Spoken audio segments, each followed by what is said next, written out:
The happy life of a fun seeker in Marvel. This video is purely for entertainment and does not infringe on copyrights or laws. The rights to the novel and image belong to the original author. We do not claim ownership. Don't like waiting and want to listen to this fanfic in full now? Subscribe to our Patreon, where you'll find the best fanfics. Chapter 201. Sometimes it should be simple and rough. In the end, the group found a breakfast place on the street and grabbed some breakfast.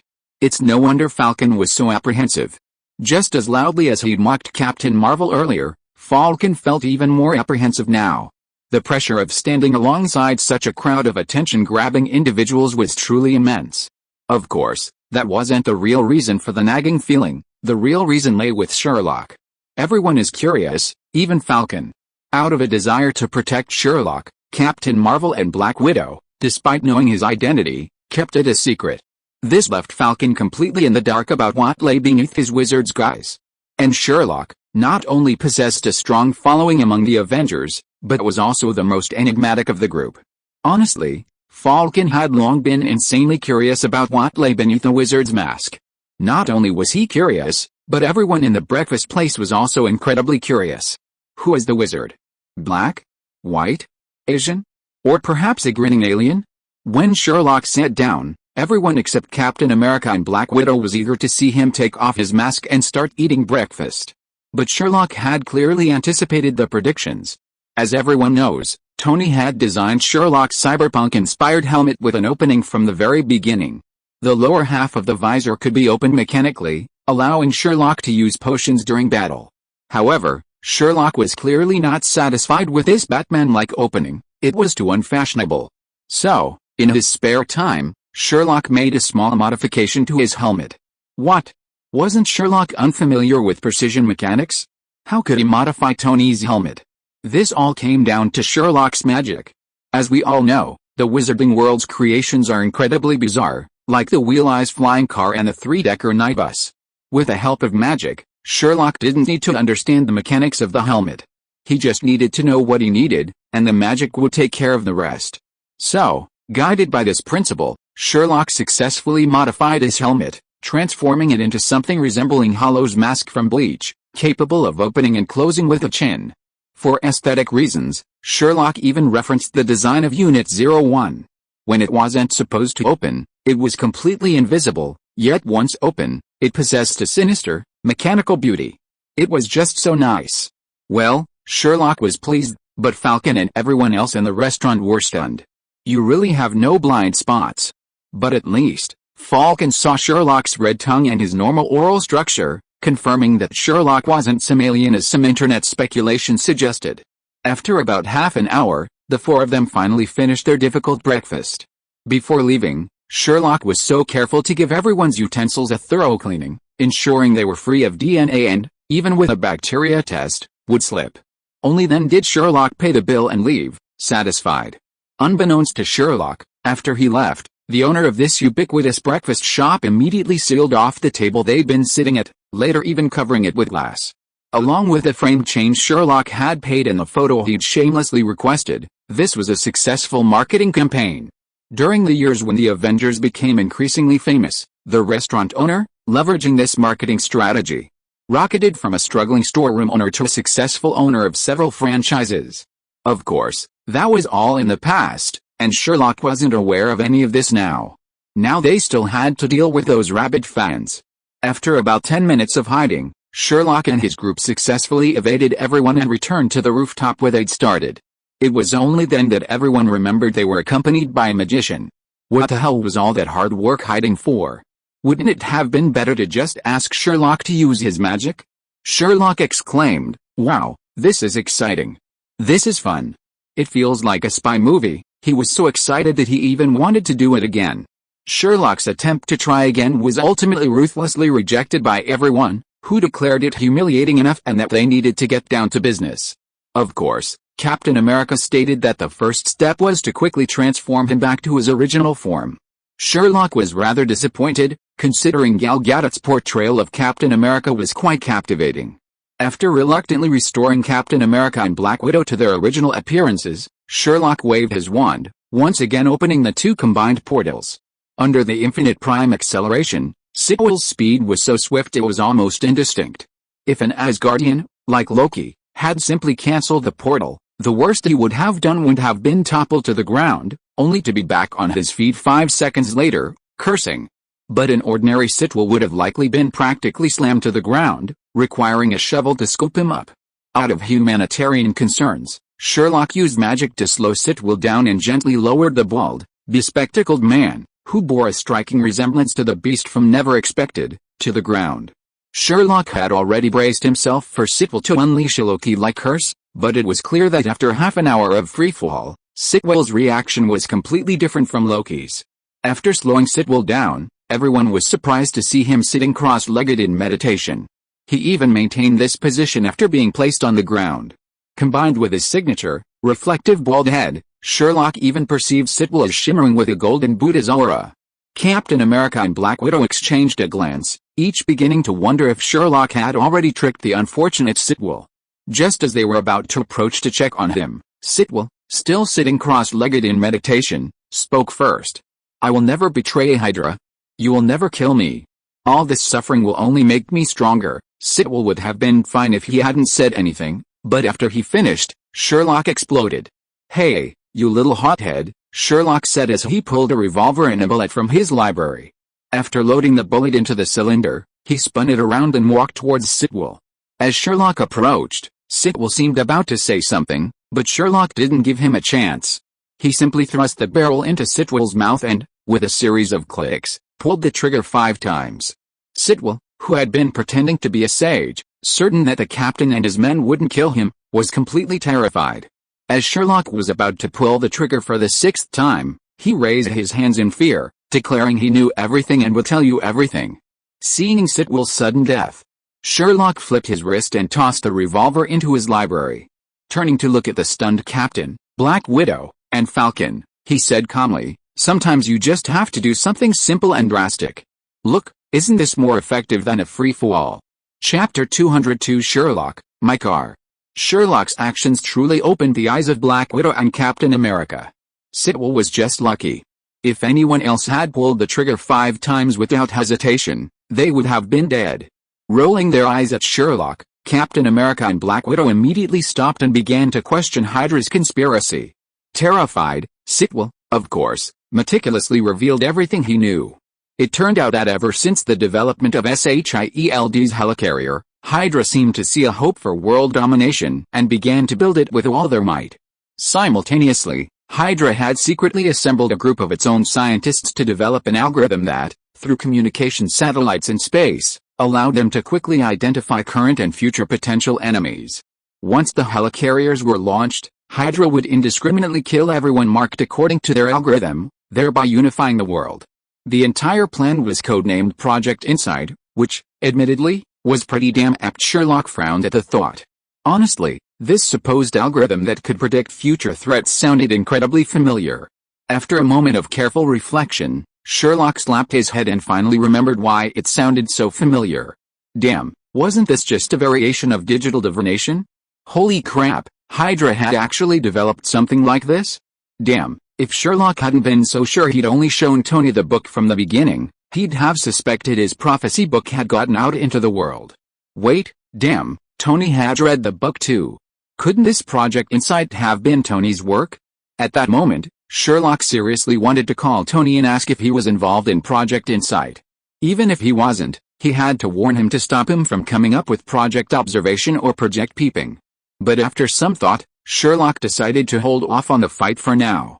After all, Tony's personality meant he might not remember if you didn't mention it, but if you did, and it piqued his curiosity, then things could get really funny.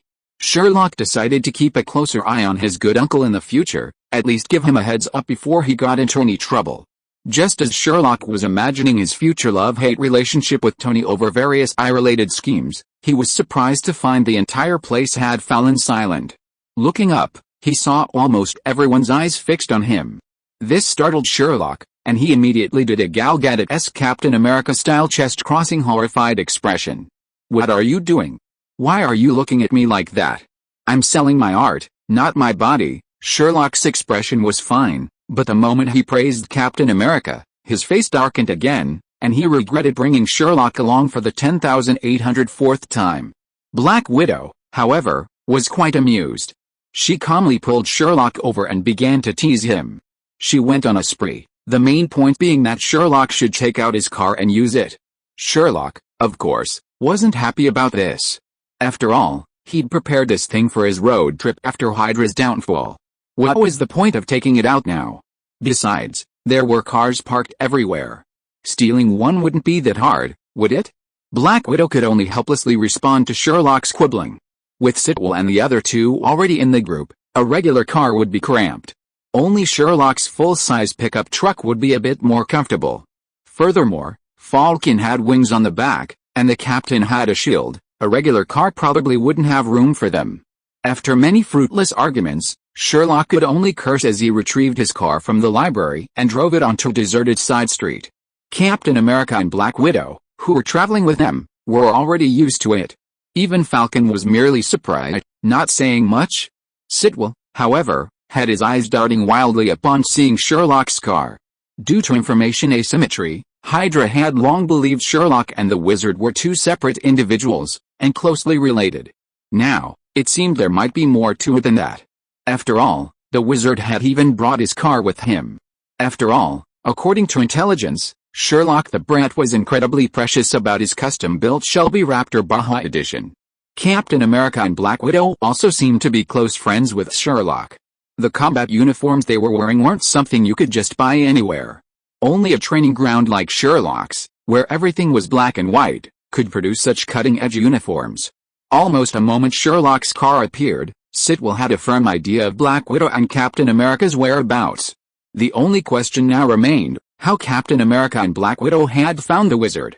Considering how SHIELD had searched the entire planet and failed to find any trace of the wizard, how could Captain America and Black Widow find him so easily?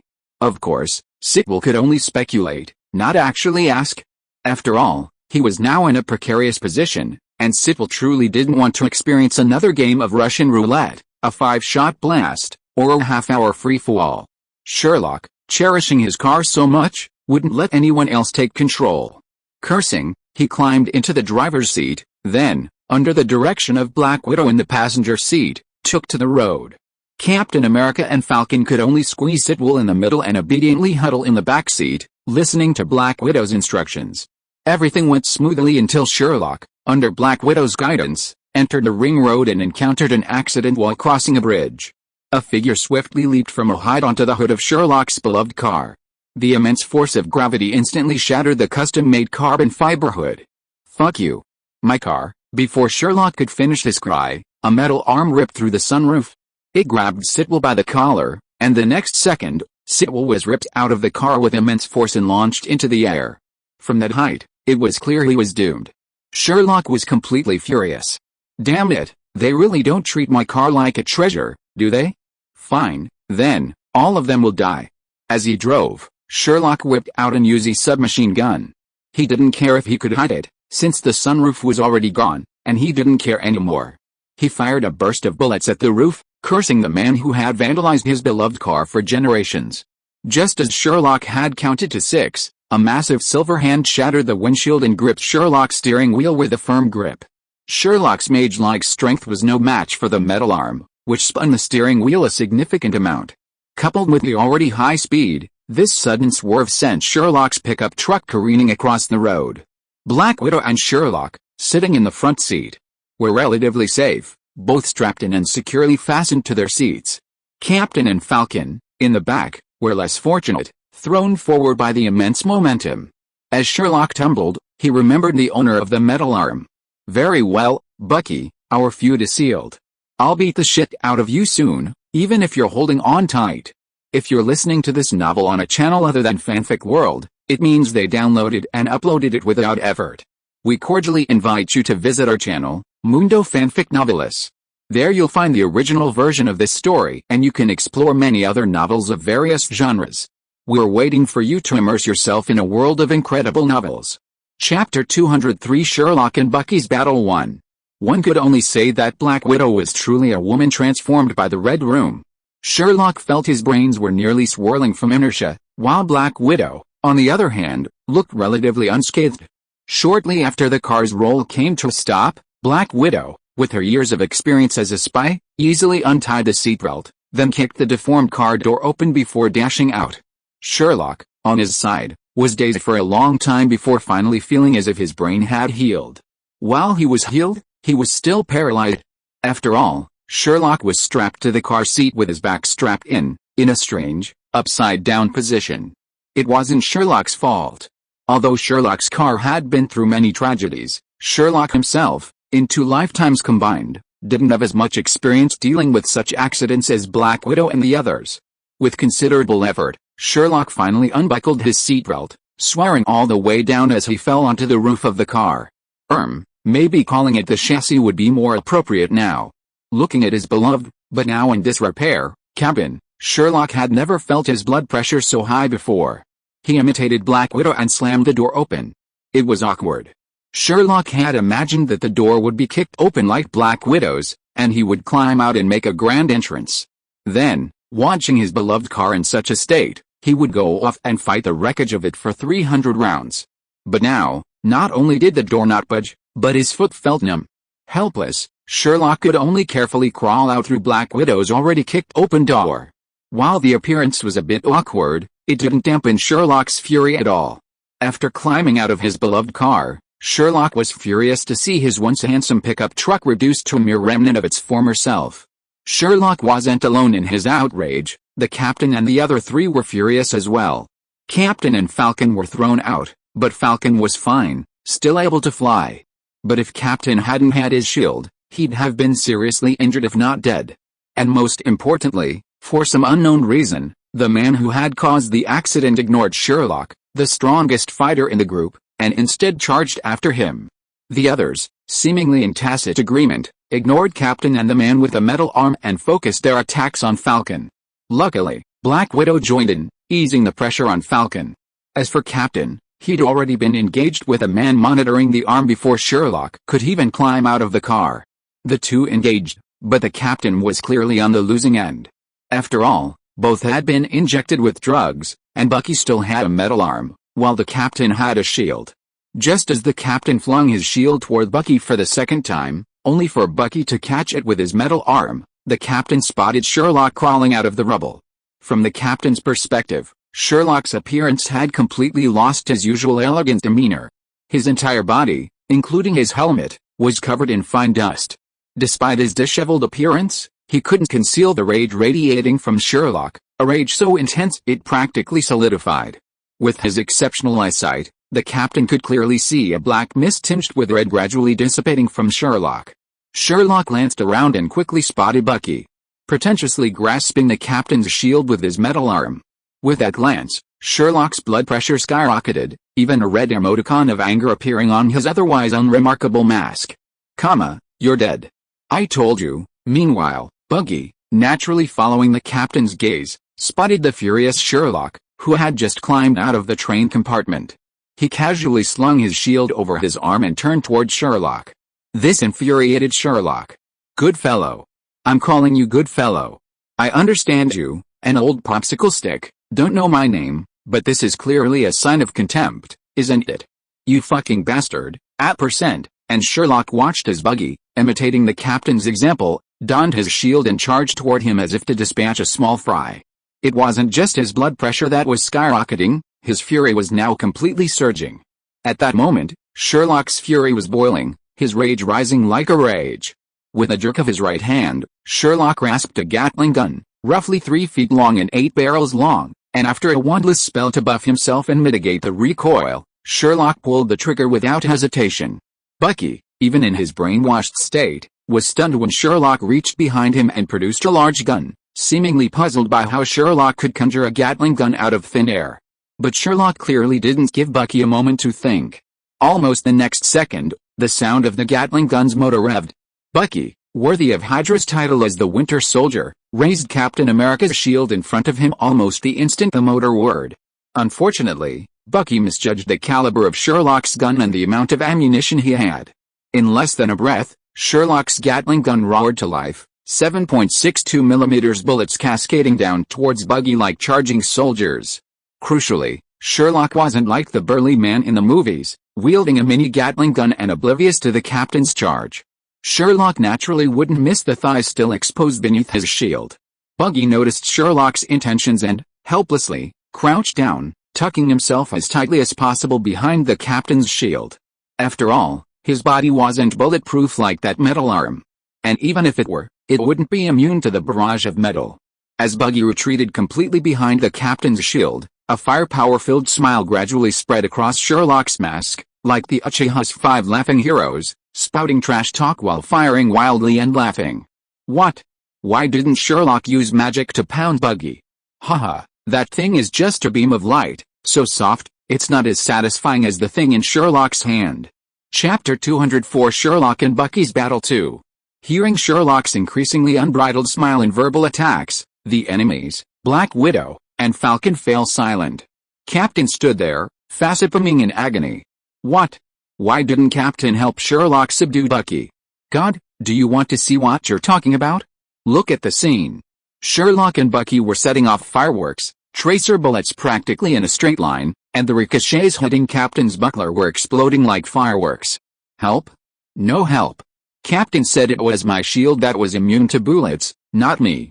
In desperation, Captain could only pick up a gun from the ground and join the fight with Falcon and Black Widow. After all, Sherlock was too brutal, and Captain said he couldn't afford to offend him right now. Even if he had his own shield, Captain said he absolutely didn't want to experience Sherlock's brutal fireworks.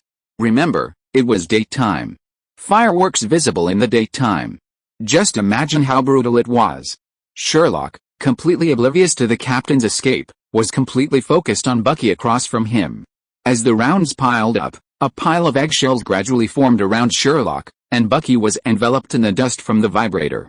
Despite this, Sherlock held the trigger.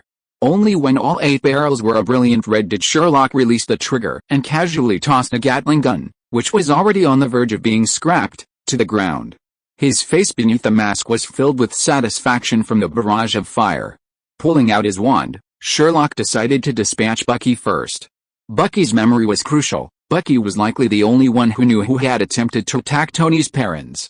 But before Sherlock could take 2 steps, a shield flew diagonally out of the dust, bouncing off the ground before hurtling towards Sherlock's neck. Sherlock was speechless upon seeing this. He truly wanted to grab the Captain by the collar and demand to know if anyone could pull off this shield-bouncing trick. However, facing the shield aimed at his neck, Sherlock showed no fear. Far from fearful, he felt a certain eagerness to try. After all, he was clad in Uru alloy, and Sherlock didn't believe his shield would be any weaker than the Captain's vibranium shield. And most importantly, Buggy's one-handed grasp of the shield had been truly impressive. So, Sherlock casually returned his wand to the library and held out his hands, ready to imitate Buggy's bare-handed approach. He'd even planned the next move. After catching the shield, he'd do a 360-degree turn and fling it back. But Sherlock had clearly underestimated the strength of Buggy's metal arm, which could temporarily suppress the Captain's strength. The moment Sherlock's hands touched the shield, a tremendous force radiated from it, sending Sherlock flying backwards in an instant. The shield itself was still spinning, and Sherlock found himself unable to hold onto it. Ultimately, while the shield dart didn't actually damage Sherlock physically, it deeply wounded him emotionally. After all, trying to show off in public and then getting beaten up would be embarrassing for anyone, right? Sherlock was quite embarrassed, but he was known for his thick skin and mask. Besides Captain America and Black Widow, no one at the scene recognized him, so he gradually straightened up. Finally holding his head up, Sherlock turned to see Bucky, unflinchingly charging towards him, raising his metal arm and smashing it against his head. As the fist, as big as a sandbag, grew larger before his eyes, Sherlock, without hesitation, apparated and vanished from the spot. With a clang of metal on stone, Sherlock appeared not far from Buggy. With a flick of his wrist, Sherlock's signature Elder Wand, symbolizing death, appeared between his index and middle fingers. Sherlock's gaze fixed on Buggy, who slowly rose to his feet. His curses faded, and his expression beneath his mask became remarkably serious. Anyone who knew Sherlock knew this sign of fight was serious. The last person to get Sherlock serious had met a disastrous end. Someone named Obadiah Stane, I think?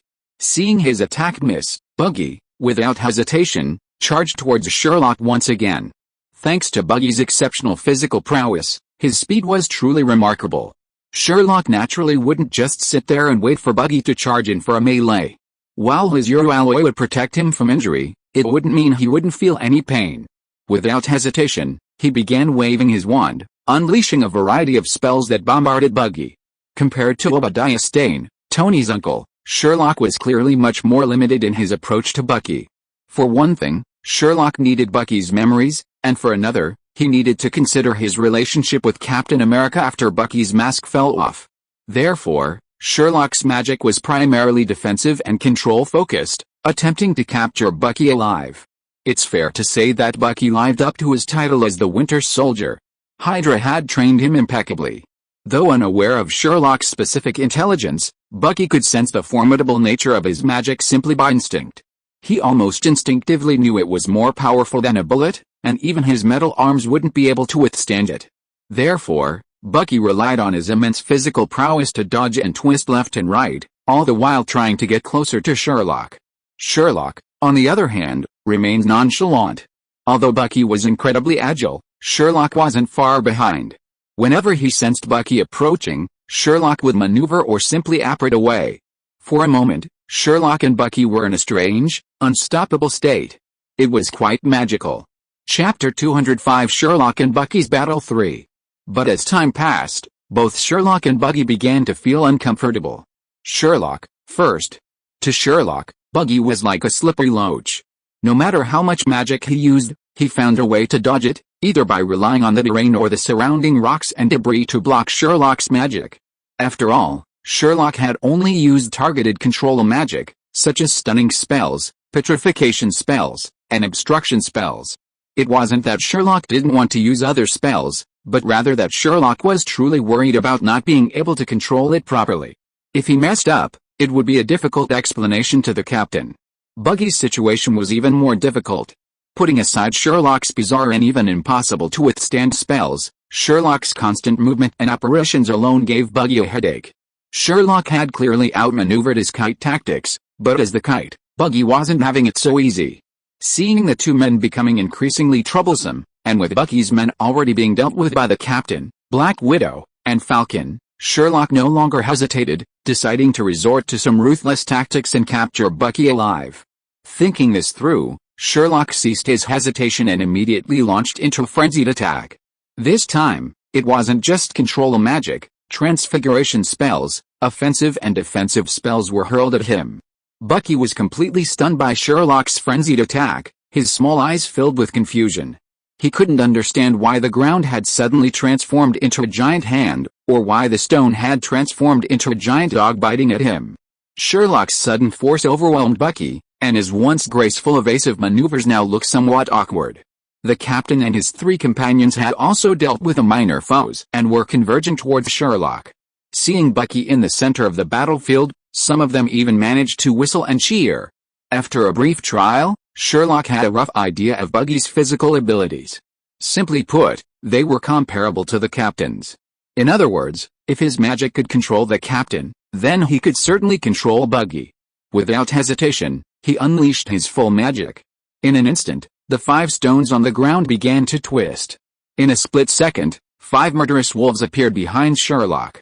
The wolves pounced on Bucky the moment they appeared.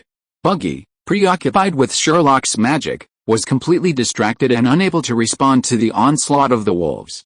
Almost instantly, Bucky was tackled by the wolves. In his struggle, Bucky's mask was knocked off by something unknown, revealing his true form. The captain, who had been watching the scene and even occasionally taunting Sherlock, froze. He stared intently at Bucky's face, his name utterly shrieking in disbelief. What the hell? Bucky, the captain wouldn't have cried out, but once he did, Black Widow and Falcon stared at him in shock. Even Bucky, who had been thrown to the ground and locked in stone cuffs conjured by Sherlock's transfiguration, looked up at the captain. You know me. Bucky's voice was hoarse, like someone who hadn't spoken in a long time, his eyes fixed on the captain. Hearing Bucky's words, the captain opened his mouth to say something else, but was interrupted by Sherlock. I apologize for interrupting your reminiscence, Captain, but for some future matters, I have to interrupt your recollections. I need the memories of that guy lying on the ground. Sherlock would have been fine if he hadn't said it. But as soon as this classic villain quote came out, the captain immediately looked at Sherlock with wariness, as if afraid that Sherlock would do something like a movie villain next. Stories of forcibly ripping open his friend Bucky's head, then using various methods to extract his brain in order to preserve his memories, and then keeping it alive, raced through the captain's mind. His gaze shifted to a menacing one as he watched Sherlock. Sherlock even caught the captain stealing a glance at the shield lying nearby. Suddenly, a wave of speechlessness washed over Sherlock. What kind of horrible impression had he given the captain to make him consider him so dangerous, even considering using force to suppress his actions? Just as Sherlock was about to say something, 7 or 8 armored vehicles slammed through the surrounding wreckage and rapidly approached the group. The moment they stopped, numerous SHIELD detainees emerged from the vehicles. Seeing the approaching disturbance, Sherlock reacted immediately and turned to look at Bucky, pinned to the ground. Bucky had already broken free from Sherlock's conjured handcuffs and stood up, ready to run. SHIELD detainees were closing in on them. Sherlock, disregarding all else, launched a petrification spell and an expelliarmus at Bucky. It wasn't that Sherlock didn't want to use another one, but rather that this combo was so familiar from previous practice that it felt almost like muscle memory, his hand reacting faster than his mind. Bucky noticed Sherlock's spells coming from behind him, but he was caught off guard and had just broken free of Sherlock's restraints. Combined with the 2 spells, Bucky could only dodge the first one, but the second expelliarmus still hit him. Logically, without a weapon, the spells would have had the same effect as a punch. Sherlock had even prepared to pursue Bucky alone. But as Sherlock's spells struck, something unexpected occurred. After being struck by Sherlock's spells, the metal arm on Bucky's body snapped with a metallic click, then spun free from his shoulder and flew towards Sherlock. Sherlock also caught Bucky's metal arm, holding it tightly in his hand. A silence fell. Sherlock, the captor team pretending to be S.H.I.E.L.D. but actually Hydra, Cap, Black Widow, Falcon, and even Bucky, the arm's owner, were all stunned. For a moment, everyone was at a loss, their minds racing with the same thought, holy crap, this thing can even be removed. Sherlock, in particular, was completely stunned. Holy crap. This was Bucky's original arm. No one had ever said this arm could be completely removed like the one from Wakanda. What everyone didn't know was that, according to common sense, this original arm was truly impossible to remove, like a dead-end joint. Once attached, it couldn't be removed. But even the most ruthless scientist would never have imagined that magic would exist in the future, and that it was magic as unconscionable as Sherlock's. It was precisely because of this magic that Sherlock was able to remove Bucky's arm so easily and completely. The scene fell eerily silent the moment Bucky's arm flew into Sherlock's grasp. Sherlock was the first to react, shoving Bucky's original arm back into the library. After all, it was the original. Damn. It was even more valuable as a memento than the fake Meowth hammer with Thor's face on it in his own library. Sherlock, possessed by a collecting obsession, could resist the temptation. Sherlock's actions successfully sobered the bewildered SHIELD capture team. Crossbones, without hesitation, fired a shot at Sherlock. The bullet struck Sherlock's shirt, causing him to stumble. By the time Sherlock rose again, Bucky had vanished. The only sounds were the gun-wielding SHIELD capture team's shouts, urging Sherlock to get down on his hands and knees. Sherlock ignored the shouts, urging him to give up, scanning his surroundings for Bucky. Where's he? Where's a big man like me? He disappeared in the blink of an eye. Is it you who can do magic for me? Sherlock didn't hesitate. For the memories in Bucky's head, Sherlock transformed himself into a puff of black smoke and soared into the sky. He had to catch Bucky today. Even Jesus couldn't stop him. I said it. Chapter 206 Sherlock, I feel like I'm being played. Facts proved that even Sherlock, despite his prowess, couldn't match the words of Jesus in America, a land so old yet so young. A prime example, Sherlock, surging through the air like black smoke for ages, failed to spot the fleeing Bucky. He even vanished, observing every car along the road. Besides a flood of horrified emojis and the ecstatic faces of his fans, he gained nothing. Bucky had vanished, seemingly vanishing without a trace. This left Sherlock, floating in midair, feeling deeply frustrated. A muggle had outwitted him. For a moment, Sherlock began to wonder if Bucky was also a time traveler or perhaps a celestial being. He'd mastered some kind of skill like flying thunder god or earth escape. Otherwise, There was no way to explain Bucky's abrupt disappearance, leaving even a wizard like Sherlock unable to apprehend him. In truth, Sherlock had already stumbled upon the truth, though he hadn't realized it. In a deserted alley not far from the scene, the manhole cover in the previously quiet alley was suddenly lifted from the inside with great force. With a resounding sound of metal hitting stone, a man with one arm missing, a grim expression on his face, crawled out. It was none other than Bucky, the man Sherlock had been searching for so long. Bucky was in a state of extreme distress.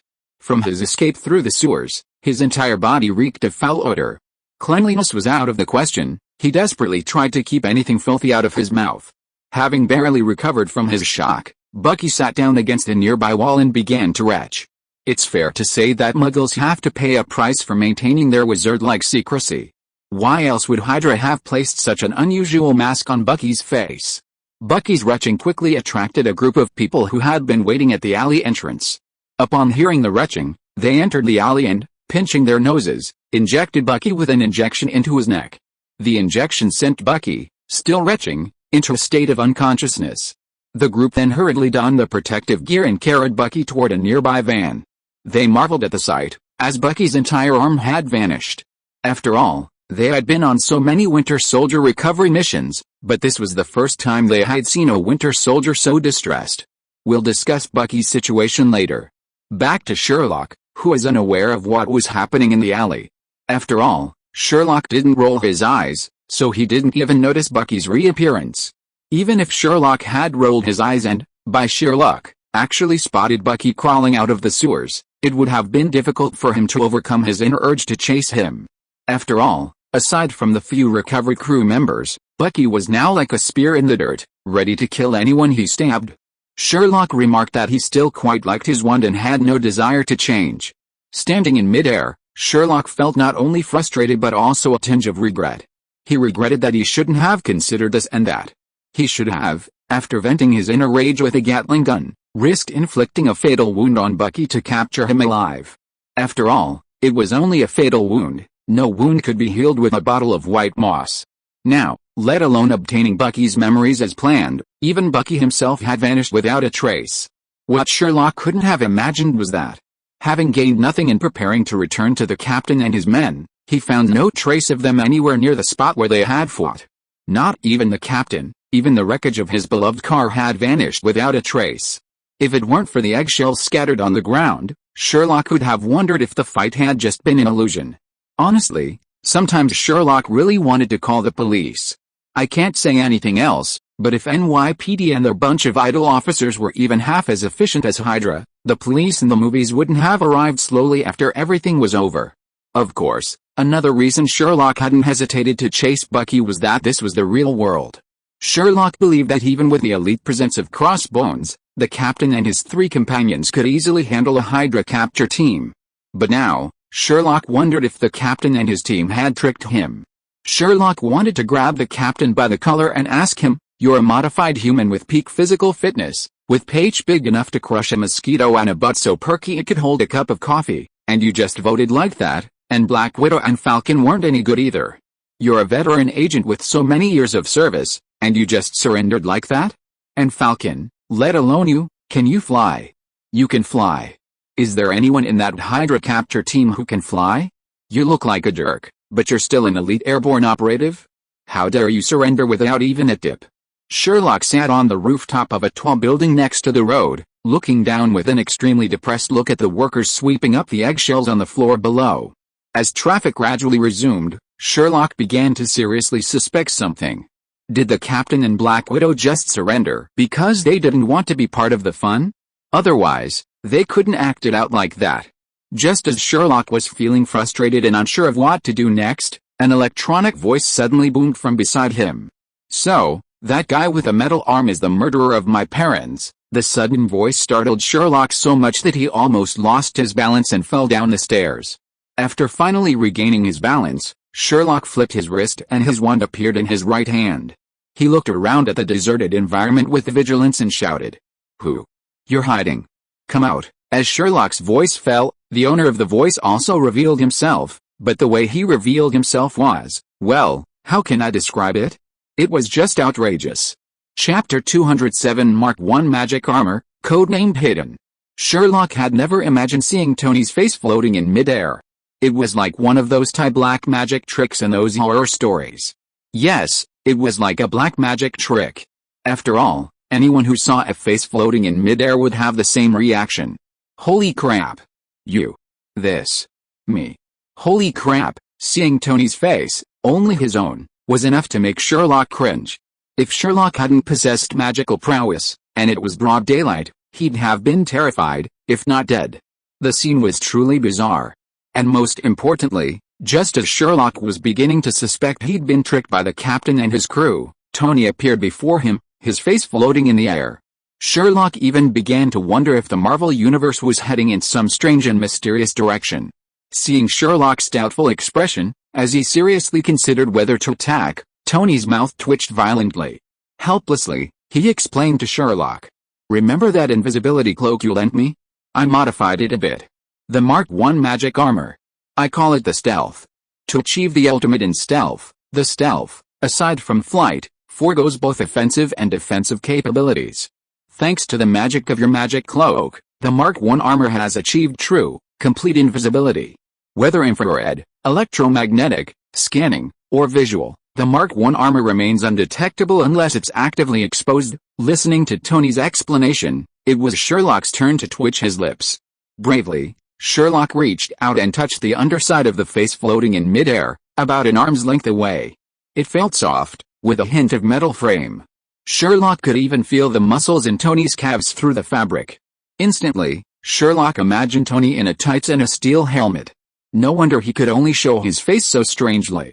Wasn't this just one of his deathly hallows, the invisibility cloak, pasted onto the frame of his Mark armor? Sherlock felt so overwhelmed with complaints that he didn't know where to begin. Then again, could this thing still be called one of the Deathly Hallows? It was so different from the other two, wasn't it? The Deathly Hallows were unique within Sherlock's library. This uniqueness meant that there could only be one set in the universe, and unless one was destroyed, even Sherlock couldn't obtain another. For now, the Elder One's divinity and the Resurrection Stone were still waiting in the vending machine for Sherlock's use, while Tony had transformed the newly redeemed invisibility cloak into this horrible state. Sherlock took a moment to check the vending machine in the library. The redemption button for the invisibility cloak was still gray, which meant that Tony, the so-called Mark 1 Invisible, still possessed the properties of the Deathly Hallows. Sherlock's mouth twitched even more violently, momentarily unable to accept the stark difference in style between the Deathly Hallows. Tony ignored Sherlock's twitching mouth and sat down beside him. From Sherlock's perspective, Tony's face floated in midair, swaying briefly until it reached the same height as his own. Sherlock's mouth twitched even more violently. After a long hesitation, Sherlock finally spoke. "You haven't forgotten, have you? I lent you this thing, which means you have to return it." Tony acted unconcerned at Sherlock's question, not even paying attention to what he was saying, and answered it perfunctorily. "Of course. After this, I'll send you the Mark 1 armor. I won't covet your so-called invisibility cloak. Let's get back to business. The guy whose arm you ripped off was the murderer of my parents, right?" Faced with Tony's question, Sherlock glanced at Tony, whose face was floating in midair, and tried hard to suppress the twitching of his lips before answering. "Yes, Bucky Barnes, Captain's good friend and Hydra's assassin." Hearing Sherlock acknowledge Bucky's identity, Tony's expression grew colder, and even his tone took on a hint of chill.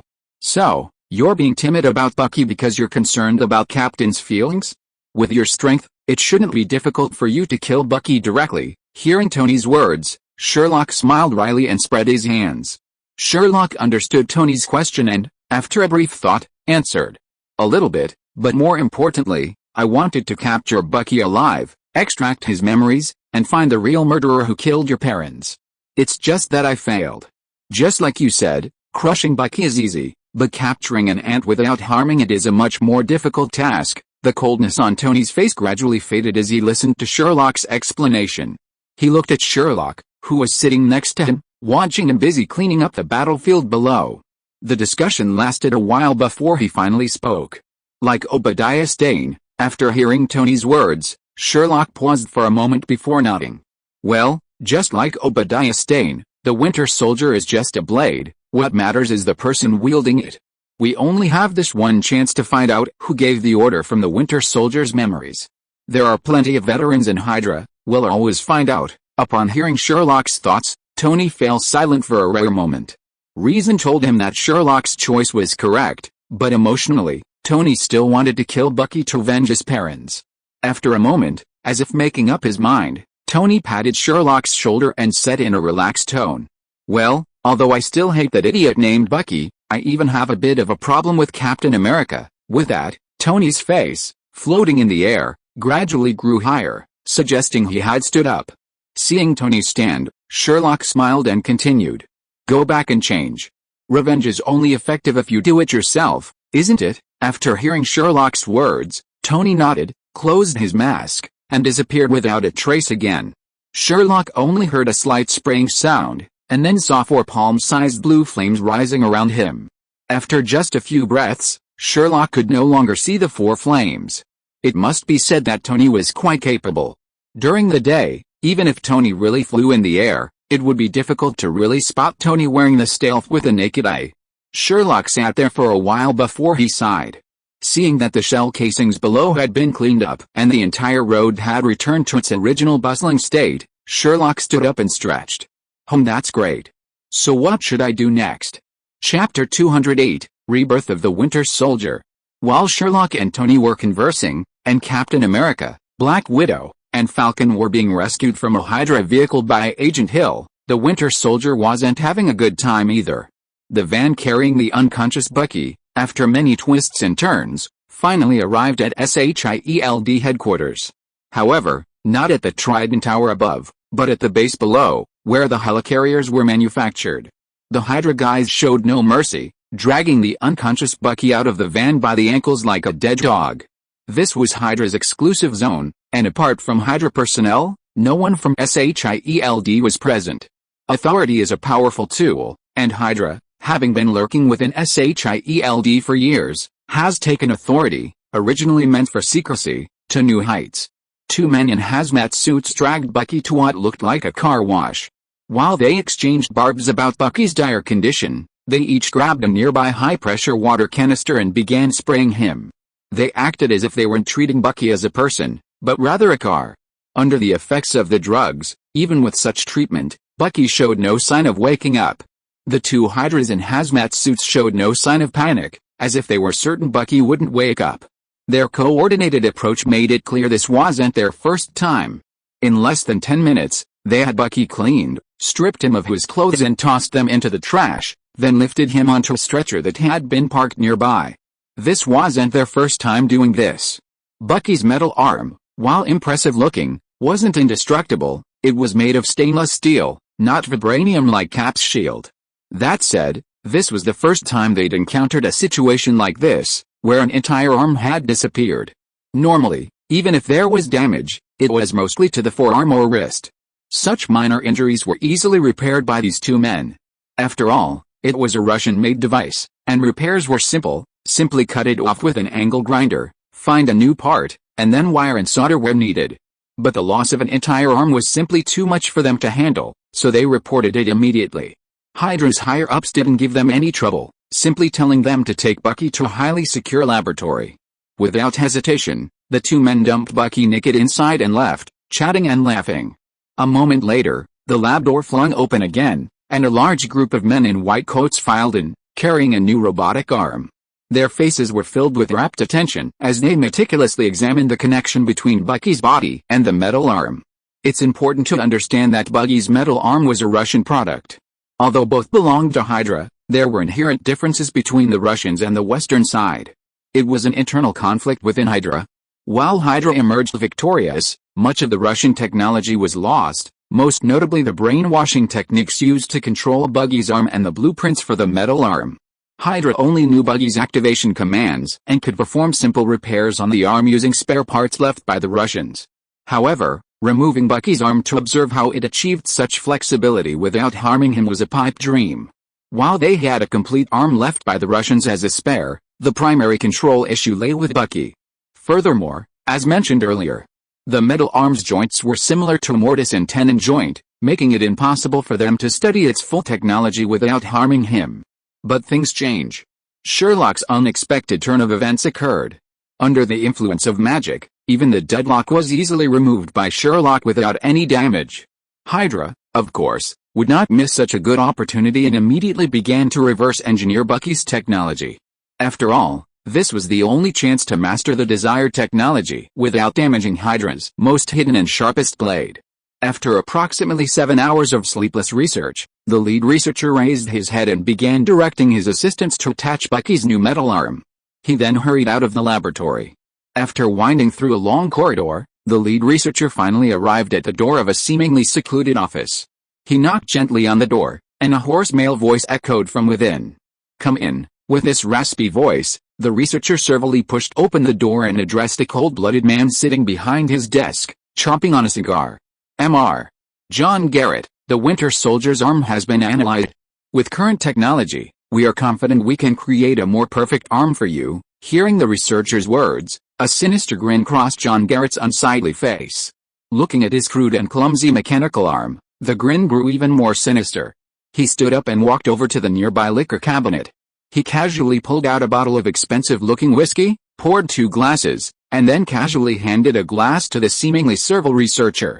John Garrett then smiled and raised the glass in his hand to the researcher. "Well done, Anthony. I've always believed you could get me out of this damn thing. Here's a toast to you.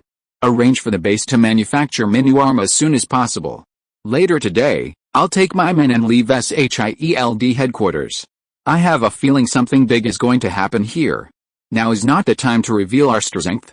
We need to leave as soon as possible." Hearing the man's voice, as hoarse as sand, the researcher acted even more servile, quickly bending over to raise his glass, his mouth still full of greetings. "Of course, great Mr. Clairvoyant, you are the brightest light of the future within Hydra." John Garrett merely smiled at the researcher's compliment and said nothing more. He simply glanced at his prosthetic arm, which was so crude it couldn't keep up with his own reflexes, his eyes glittering with excitement. Chapter 209, A Day Trip to SHIELD 1.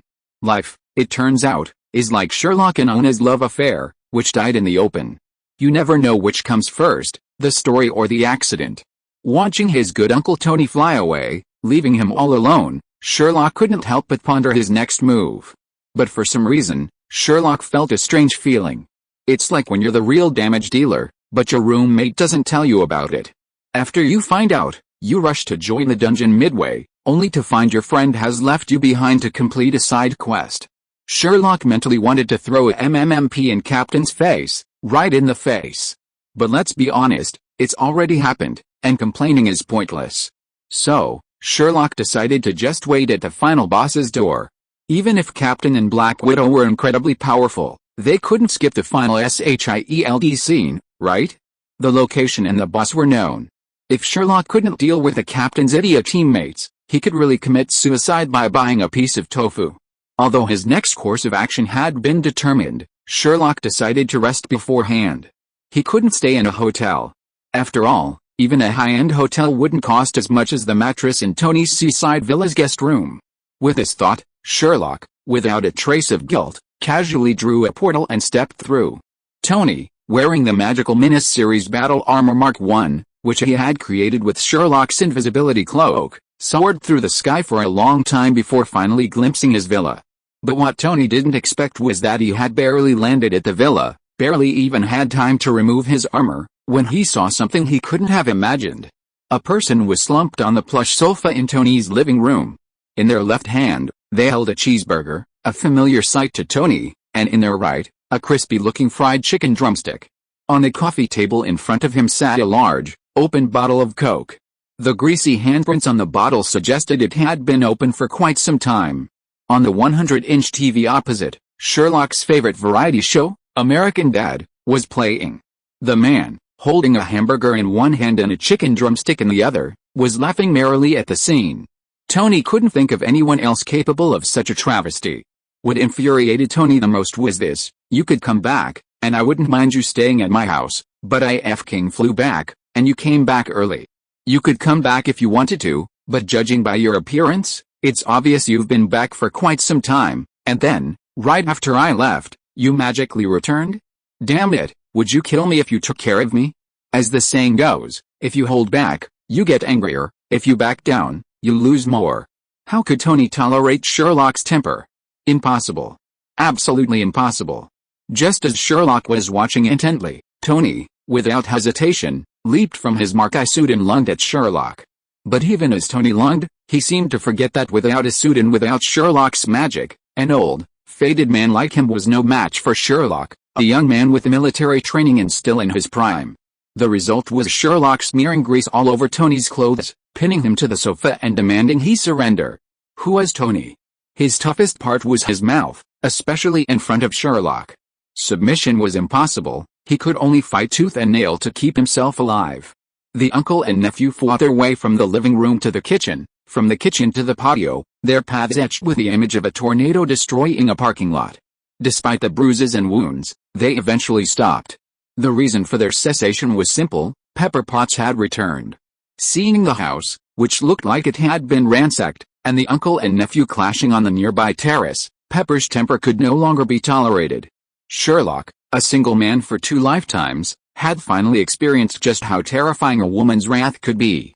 Honestly, if Pepper hadn't kept her hair in a bun, Sherlock suspected her hair would have exploded like a lion. Faced with such a situation, what could Sherlock do? He obediently stood in line with Tony, head bowed, and silently endured Pepper's snarling for half an hour. Then, he silently followed Tony in cleaning the house, and no, magic wasn't allowed. Sherlock even wondered if Pepper had secretly gone to Hogwarts to study with Filch. Otherwise, why would there be such a strong sense of the classic Hogwarts detention task, cleaning the trophy room? Of course, Pepper Potts wasn't a devil. When she was almost done, she let Sherlock use magic to quickly restore the situation, then dismissed the 2 immature men with a look of disdain. Sherlock and Tony were relieved. Without a word, Tony thrust the invisibility cloak-turned armor into Sherlock's hands and, without a backward glance, scurried back to his lab. Sherlock, with his tail between his legs, quickly retreated to the guest room he'd reserved at Tony's villa to rest and recharge for tomorrow's visit to SHIELD. The next morning, Sherlock was woken early by Pepper Potts. Sherlock even had breakfast at Tony's house before heading off for his friendly visit of SHIELD. When Sherlock arrived in the basement to greet Tony, he witnessed something he'd never forget. Do you know what terrifying contraptions Tony could create when he went mad? Sherlock knew. Mark 0, codenamed Avenger. It was the armor Tony designed to kill the man behind his parents' murder. Honestly, if Tony didn't dislike bulky armor like Ironmonger, Sherlock would have doubted he could have squeezed all 10 of the Qing dynasty's cruelest tortures into this so-called Avenger's armor. Even though they weren't there yet, it was still terrifying enough. This armor looked nothing like Tony's previous ones, even the color scheme was different. It looked like a skeleton warrior crawling out of hell, covered in cold weapons. Just looking at it was enough to give one the chills. If you're listening to this novel on a channel other than Fanfic World, it means they downloaded and uploaded it without effort. We cordially invite you to visit our channel, Mundo Fanfic Novelis. There you'll find the original version of this story and you can explore many other novels of various genres. We're waiting for you to immerse yourself in a world of incredible novels. Chapter 210, A Day at SHIELD 2. Sherlock didn't bother listening to Tony's explanation of the torture tricks the suit had to offer. He quickly donned the Mark I. While Tony might be a bit mad right now, his suit's design was impeccable. The Mark I's opening and closing mechanism was similar to the front opening suit Spider-Man and Tony wore when they met on the rooftop, though it lacked the same level of detail. Furthermore, Tony had even considered individual body types, implementing a body adaptive system to ensure ease of wear. From Happy to the 2 little girls at Sherlock's side, the magical suit could perfectly fit. In short, Sherlock was quite pleased with it. After donning the suit, he immediately teleported through a portal to a location near SHIELD's Trident Tower. Then, the leisurely group of SHIELD employees, working like they belonged to a Fortune 500 company, infiltrated the legendary Trident Tower. Well, even though he was surrounded by people in black suits, no one could see him, so Sherlock remained unfazed. By the time Sherlock truly entered the core area of Trident Tower, he was left with only one feeling: regret. So much regret. He regretted that he should have cashed in his invisibility cloak long ago, or at least mastered some animagus-like transformation techniques to get into SHIELD headquarters sooner. There was just everything. Ever seen James Bond or Kingsman? Almost every gadget there is similar to what you'd find in SHIELD. Laser watches, lighter bombs, bulletproof umbrellas, all sorts of potions, there's literally everything. There's even a department dedicated to vehicle modification. All those cool cars from 007 that can spit fire, shoot guns, and turn invisible, they could all be made here. Sherlock even felt like Granny Leo entering the Grandview Garden. What boy could resist those magical gadgets? Absolutely. Sherlock couldn't refuse. He desperately began searching for SHIELD's equipment warehouse. Since he was already there, he had to grab some for his collection. But Sherlock soon noticed something different. The division between SHIELD and Hydra couldn't be more clear-cut. The Hydra guys had mastered the art of controlling permissions. Look at the SHIELD guys. They had to file a bunch of requests to use these amazing gadgets, while Hydra, in a warehouse sealed solely by permissions, could just take whatever they wanted. How could this be Hydra hiding within SHIELD? It was more like Hydra infiltrating a few SHIELD agents who hadn't yet been recruited. Of course, all he could complain about was that it wasn't Sherlock's business. Following a Hydra agent, Sherlock successfully infiltrated a Hydra warehouse. Sherlock practically drooled upon entering. Look, what the hell are these? Lighters that can start fires but explode. Lipstick that can be applied but explodes. A phone that can make calls but explodes. A dragon's penis that vibrates but explodes. This is really a bit outrageous. Wait, why are all these things explosive? Oh, a warehouse of explosives? That's fine. For the entire morning, Sherlock felt like he had entered a luxury goods free purchase program. The smile on his face never faded. He had to fill his library with copies of anything interesting and new he had never seen before. Even throwing out those strange props with different functions, Sherlock even didn't miss the armory of SHIELD. He could only sigh that God, 9, Shield, Head, and Bureau, Snake, were really rich. Just look at this armory, full of high-end firearms. Even the ammunition was specially made, with countless things like paralyzing bullets and electric shock bullets. The most outrageous thing was that not only were there high-end firearms and specially crafted ammunition, but there were also several gunsmiths at the entrance of the armory ready to adjust your weapons at any time. How could he possibly let that pass? Of course not. Sherlock hadn't even experienced such service at a mainland hotel. With a few confusion curses, every gun in the warehouse was adjusted. By the time Sherlock finished working on the free purchases for God, 9, Shield, Head, and Bureau, Snake, it was already lunchtime. As the saying goes, since he was already here, Sherlock naturally had to check out the local food standards. It wouldn't matter if he didn't come, but after he did, even someone like Sherlock, who considered himself knowledgeable, was stunned. Whose cafeteria at the good company actually had unlimited tomahawk steaks? Unlimited tomahawk steaks is fine, but why don't you take a look at what the food is like in the so-called high-level agent area next door? Wagyu beef. M9S. No. Limited. It doesn't matter if you don't eat beef, there's also seafood. Everything you can imagine, even the most unimaginable, is available here. Sherlock regretted it so much. If he'd known SHIELD was this badass, he should have invented an invisibility cloak or mastered an imagus to eat here every day. And with the sheer extravagance of the food, Sherlock even doubted he could even eat and take it without much of a problem. Black Egg has got me wrong. Corruption. It's truly corrupt. Sherlock used confusion charms and Fidelius charms to secure a table, sighing as he ate with his mouth drooling. The more he ate, the more he regretted it. He regretted having set the price too low for the potion he'd sold to that wicked Black Egg. With the current level of extravagance SHIELD had shown, Sherlock felt that even if it were 10 times higher, it would be nothing to Black Egg. Then he thought back to the original plot, about Black Egg's secret bases around the world and, in the future, even in space. Sherlock couldn't help but sigh. This wasn't some kind of black marinated egg. Shouldn't this be a pure golden egg radiating the aura of wealth?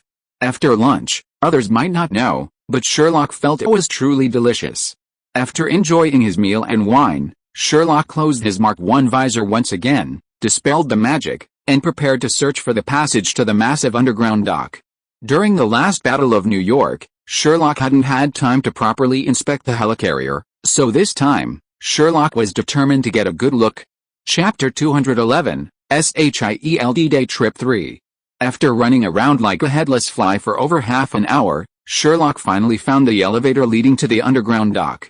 Following a hapless individual under the confusion curse, the SHIELD dock, capable of building 3 helicarriers simultaneously, appeared before Sherlock. Gazing at the endless dock, Sherlock felt a single emotion: shock. Incredibly shocking. Sherlock had already been deeply moved by the sight of such a massive aircraft carrier taking to the sky in the movies. Even after traveling through time, he had personally experienced a soaring aircraft carrier during the Battle of New York. But now, seeing the submerged helicarrier with his own eyes, Sherlock couldn't contain his awe. He even felt a sense of astonishment, wondering, can humans really build something this absurdly large, capable of both soaring and diving? It's no exaggeration to say that after looking at it for too long, he developed a strong fear of giants. After all, humans are dwarfed by such a massive steel behemoth. Gazing at the boundless dock, then at the absurdly enormous helicarrier, Sherlock once again regretted believing Black Egg's lies. His potions were definitely sold at a bargain at Black Egg. SHIELD, cross out. Hydra is incredibly wealthy. How could Black Egg, the snakehead, be broke? It's like the president of the Lighthouse Nation declaring in front of the entire world that the Lighthouse Nation is a peace-loving nation. Sherlock cursed inwardly, but it didn't stop him from exploring the area with the curiosity of Granny Liu entering the Grandview Garden. You'll have to admit, this helicarrier was truly impressive. The entire vessel perfectly replicated the characteristics of a mold carrier, with snacks, leisure areas, a supermarket, and every other area. There was even one area with red light bulbs. Sherlock felt a bit overwhelmed by the place, but he didn't dare to express any opinion.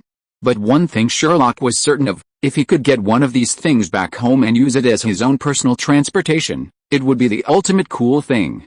Even the combined yachts of the richest people in the world would be crying out for his daddy if they saw this thing. If he could use this thing to go fishing on the high seas. Sherlock was so excited just thinking about it.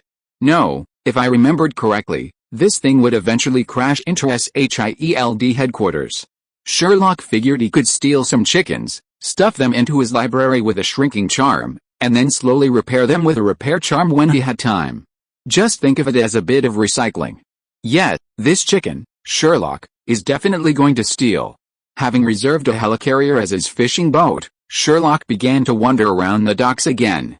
Perhaps because he was wearing an invisibility cloak, Sherlock let loose, looking like a complete jerk. Until Sherlock noticed something different: a small door. Everywhere else, people were coming and going, but the area around this small door was completely deserted. It was as if the people around it hadn't even noticed it, completely oblivious. This piqued Sherlock's curiosity. As the saying goes, when things are out of the ordinary, there must be something fishy going on. This small door must be holding something shady. Indeed, Sherlock was right. This was Hydra's base. Due to restricted access, ordinary SHIELD members couldn't even enter through this small door. Even some Hydra members on the periphery couldn't get through. But of course, none of this fazed Sherlock. No door could withstand Sherlock's unlocking spell. With the help of the confounding charm, Sherlock swaggered through this mysterious little door. Compared to the bustling construction site outside, the inside of the small door was undoubtedly much quieter. However, compared to the Trident building above ground, the interior decoration and furnishings were undoubtedly more sophisticated. After Sherlock walked along the corridor for a while, he saw the distinctive Hydra logo prominently displayed in the center, without any hint of concealment. Even Sherlock knew, even at his most naive, that this place was likely a Hydra base. It had to be said that Hydra was quite cunning. They had set up a base of their own behind a small, unassuming door in an unassuming corner of the dockyard, perfectly shielded from the movements of Black Egg's loyal agents. Even Black Egg himself probably couldn't have imagined that Hydra was so brazen as to operate a base so brazenly right under his nose. As the saying goes, since he was already there, Sherlock certainly didn't miss the opportunity to tour the Hydra base. The base was quite large, and it was fully equipped, from laboratories to offices. Even the collections in the warehouses were far more mysterious than those held by SHIELD upstairs in the Trident building. Of course, there were also some things that chilled Sherlock to the bone. The most striking example was a test subject, a head that looked neither male nor female, covered in octopus tentacles covered in eyes. And, most terrifyingly, it was still alive. According to the documents next to the jar, it was a product of a project called Project God Creation, Hydra's attempt to replicate a god's residence like their symbol. Of course, the ultimate failure was inevitable, leaving only this artifact as a collection. Sherlock was horrified, wondering what state of mind those crazy Hydra scientists had in their minds to create such a sanity-destroying artifact. After casually shutting off the artifact's life support system and sending the poor creature to his doom, Sherlock abandoned Hydra's laboratory collection and began focusing on its own vaults. And surprisingly, Sherlock actually found something truly remarkable inside. The Philosopher's Stone. Sherlock had actually found a Philosopher's Stone. God knows how something so elusive, even in Sherlock's library and vending machines, could end up in Hydra's collection. According to the description next to it, it was unearthed by Hydra from underground ruins in Paris, France. A massive amount of energy was detected within the stone, but it couldn't be harnessed, ultimately becoming a collector's item. Seeing this, Sherlock laughed. Damn it, you can't use it, but I can. If I'd known this thing existed, Sherlock could have been here long ago. Now that gold is free, what's the point of worrying? Sherlock had even started planning. Once he finally got his hands on a helicarrier, he'd use the Philosopher's Stone to coat it in gold before taking it fishing on the high seas. Ever seen a helicarrier gleaming with gold? With a Philosopher's Stone, even his missiles would be gold-plated. Of course, Sherlock was still curious about how the Philosopher's Stone from Harry Potter ended up in Hydra's collection warehouse. After all, the first requirement for a fun-loving person is a perpetually ravenous curiosity. Instinctively, Sherlock headed to the archives and began searching the logbook for the Philosopher's Stone's collection number. And surprisingly, Sherlock actually found it. With great joy, he opened the logbook and began reading it. It wouldn't have mattered if he hadn't, but once he did, Sherlock exclaimed, "Wow, I can only say that the compatibility between the oil-removing master, Little Mustache, and Hydra is really good. One really dares to think, and the other really dares to do it." Chapter 212, SHIELD Day Trip 4. According to the operation log, this object was discovered near the end of World War II. To reverse his defeat, the mustache began to turn his attention to various fantasy and mystical objects. Sherlock even discovered records of the Tesseract. The appearance of the Tesseract further convinced a mustache and Hydra that the myths and legends were not groundless. Therefore, Dessen, under the leadership of Hydra, even formed a special treasure hunting team. One of the treasure hunting team set its sights on the Philosopher's Stone, said to be able to produce infinite gold and grant immortality. According to European legend, during the heyday of alchemy, the legendary alchemist Nicholas Flamel, after compiling numerous alchemical tomes from ancient times, created the so-called Philosopher's Stone, which Sherlock referred to as the Sorcerer's Stone. However, after creating the Philosopher's Stone, Nicholas Flamel quickly disappeared, and no one knows where he went. Some say he was imprisoned to refine the Philosopher's Stone for the benefit of the rich and powerful. Others claim he vanished after achieving his goal, taking the stone's ability to transmute everything into gold and living a carefree life. Based on these so-called legends, Hydra and Mustache began investigating. After all, they were Hydra and Mustache, and the stone's promises of transmutation and immortality struck a chord with both sides. Not to mention, their careful investigation ultimately led to a clue. In reality, Nicholas Flamel was not captured or led a carefree life as the legends suggested.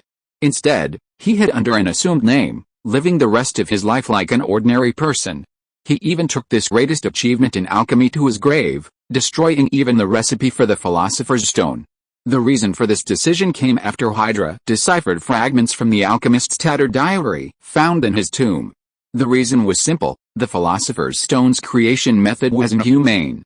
The stone's raw materials were human flesh and souls. In his quest for a fame, Nicholas Flamel sacrificed the lives of 2 entire armies of soldiers on the battlefield to create this baby fist-sized stone. But after achieving success, Nicholas Flamel calmed down and began to feel regret. After all, these were real people. Later, whenever Nicholas Flamel closed his eyes, the souls he had crafted into the Philosopher's Stone would struggle and reappear before his eyes. This was the reason the master alchemist sealed the Philosopher's Stone and remained anonymous, never even using it. After reading this fantastical treasure hunt story reminiscent of uncharted waters, Sherlock didn't feel the usual sense of disappointment. Instead, he was puzzled. Of course, Sherlock didn't consider himself a good person, and since he didn't create the Philosopher's Stone himself, he had no objection to using it. What puzzled Sherlock was the people and events involved in the story. How should I put it? It feels like a cross between Harry Potter and Fullmetal Alchemist. There are so many flaws, it's almost strange. First and foremost, the alchemist's name is Nicholas Flamel. While this might not be familiar to everyone, anyone who's read Harry Potter will likely remember it. Nicholas Flamel. Even Sherlock himself began to wonder if he'd also traveled through the Harry Potter universe before him. Is death truly the beginning of another great adventure? So, you wrapped filming next door during Harry Potter's first year and came here to play? If that were true, Sherlock felt he should carefully examine the documents. He might even discover names like Dumbledore and Entendu. Then there's the matter of the Philosopher's Stone. While the original Harry Potter series doesn't explain how it was made, and even Sherlock's library couldn't find any record of it, he was certain it wasn't crafted by humans. After all, the idea of using humans to train someone was too reminiscent of Fullmetal Alchemist. Sherlock even began to wonder if this world also had a gate of truth, or even something like the 7 deadly sins, a flask-shaped figure. After a long, furious rant, Sherlock surveyed the archives, which stretched for several hundred square meters, and then the action logs in his hand, which read like treasure-hunting adventure novels. Finally, Sherlock made a bold decision. He casually exchanged 2 boxes from the vending machine for newts and stuffed the entire archives into them. After all, besides his greatest hobby in his previous life, reading novels was Sherlock's only remaining hobby. Faced with such a vast array of adventure stories, Sherlock felt he couldn't miss such a good opportunity. After all, there weren't any reading websites like Gideon.com here, not even the translation website that had helped foreigners quit drugs in their previous life. He couldn't say much else, but this room full of action logs was the perfect way to pass the time. The only drawback was the rather monotonous stories, all of them treasure-hunting adventure novels. Of course, now that he'd already taken the novels, Sherlock naturally wouldn't miss the collection warehouse on the other side. Nothing could quite compare to the thrill of comparing a novel to the real thing. After all, this place would soon be reduced to rubble by the crashing helicarrier, and Hydra would be exposed to the public eye after Black Widow's announcement, making it a bargain for Sherlock. He immediately went to work, clearing out the collection warehouse. Sherlock then happily toyed with the Philosopher's Stone as he prepared to return to conclude this fantastic journey of SHIELD and Hydra. As Sherlock happily walked back, clutching his newly acquired Philosopher's Stone, he passed a laboratory and suddenly spotted a familiar silver light. It's you, Bucky. Damn. After searching high and low for something, it finally came to him. Looking at Bucky, lying quietly on a hospital bed in the empty laboratory, his eyes closed, Sherlock's smirk returned. Dear little Bucky, your big daddy, Uncle Sherlock, is coming. It might be a little painful, so please bear with it. Chapter 213, A Day at SHIELD 5. Sherlock was no fool. A fragile mage like himself couldn't withstand a close-quarters attack from a genetically modified warrior like Bucky, let alone the arm Sherlock had severed. Of course, Sherlock wasn't going to be complacent. With a smirk and a snarky comment, he unleashed a stunning spell on the already unconscious Bucky. After ensuring he wouldn't wake up, Sherlock waved his wand and joyfully stepped forward to copy Bucky's memories. What? Why not legilimency? First, Bucky's mind had been brainwashed. Even if he regained his memories, the command would still be able to control him. Sherlock had no desire to connect such a strange mind to his own. Second, if he truly used legilimency at full power, even if Bucky didn't resist, his already weak brain wouldn't be able to withstand Sherlock's magic. While he could get the information he wanted, Bucky would likely end up being a fool with powers not much different from Captain America's. Just thinking about it gave Sherlock goosebumps. Putting aside the question of whether Captain America would kill him after learning about this, Sherlock didn't want to send him to a mental institution. After all, the mental institution at the lighthouse, well, how should I put it? The fact that it was depicted by comic book artists as a place of outstanding people and beauty like Arkham was enough to give us a glimpse into the real world. Sherlock didn't want to actually have to face a maniac who had his name reversed, a green-haired grin, and a physique like Captain America with a metal arm. Not at all. So Sherlock opted for the safest method, copying Bucky's memories. Slow, yes, but safe, wasn't it? After half an hour of frantic work, Sherlock finally finished copying Bucky's memories. Thanks to Bucky being frozen in the Hydra base, with limited memories, Sherlock was able to complete the process so quickly. Looking at the 30 or so bottles gleaming with milky white light at his feet, Sherlock nodded in satisfaction and casually tossed the bottles containing Bucky's memories into his library before heading out. Although Sherlock knew that most of the memories inside were unused, that didn't stop him from wanting to immerse himself in Captain America: Civil War. Well, simply wanting to immerse himself in Captain America: Civil War, not to steal a glimpse of Captain America's childhood. Absolutely not. Sherlock flashed a light. After collecting the bottles of memories scattered across the floor, Sherlock leisurely walked out, very satisfied. Sherlock prepared to set a trigger spell on one of the 3 helicarriers still in the dock before returning to analyze the memories. Unbeknownst to Sherlock, not long after he left Bucky's lab, Alexander Pierce, the head of Hydra, and a group of men entered Bucky's lab. After observing Bucky's condition, Alexander Pierce, with a sullen face, gave the group of lab workers following him an order. Wake up this loser. Project Insight cannot fail. Put him in charge of the security of an entire helicarrier. I don't want to see any more accidents. With that, Alexander Pierce turned away with a sullen expression, not even giving the lab workers the slightest bit of face. The lab workers, however, kept smiling until Alexander Pierce and his group were out of sight. Only then did they drop their fawning smiles and gather around Bucky to begin their work. The lab workers in white coats began to pump various chemicals into Bucky's body, but strangely, Bucky remained unconscious. This situation visibly panicked the lab workers. One of the youngest even had tears welling up in his eyes. He clutched tightly at the lab worker who looked like the leader, his tone undisguised with panic. What's going on? According to the normal dosage, the Winter Soldier should have awakened by now.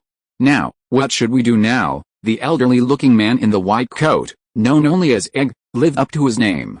Tiny beads of sweat covered his bald head, resembling a hard-boiled egg, and his expression was intensely nervous. He replied to his young apprentice in a trembling voice. Double the dosage and try again. Everyone around him stared at Egg, the leader, with a look of despair.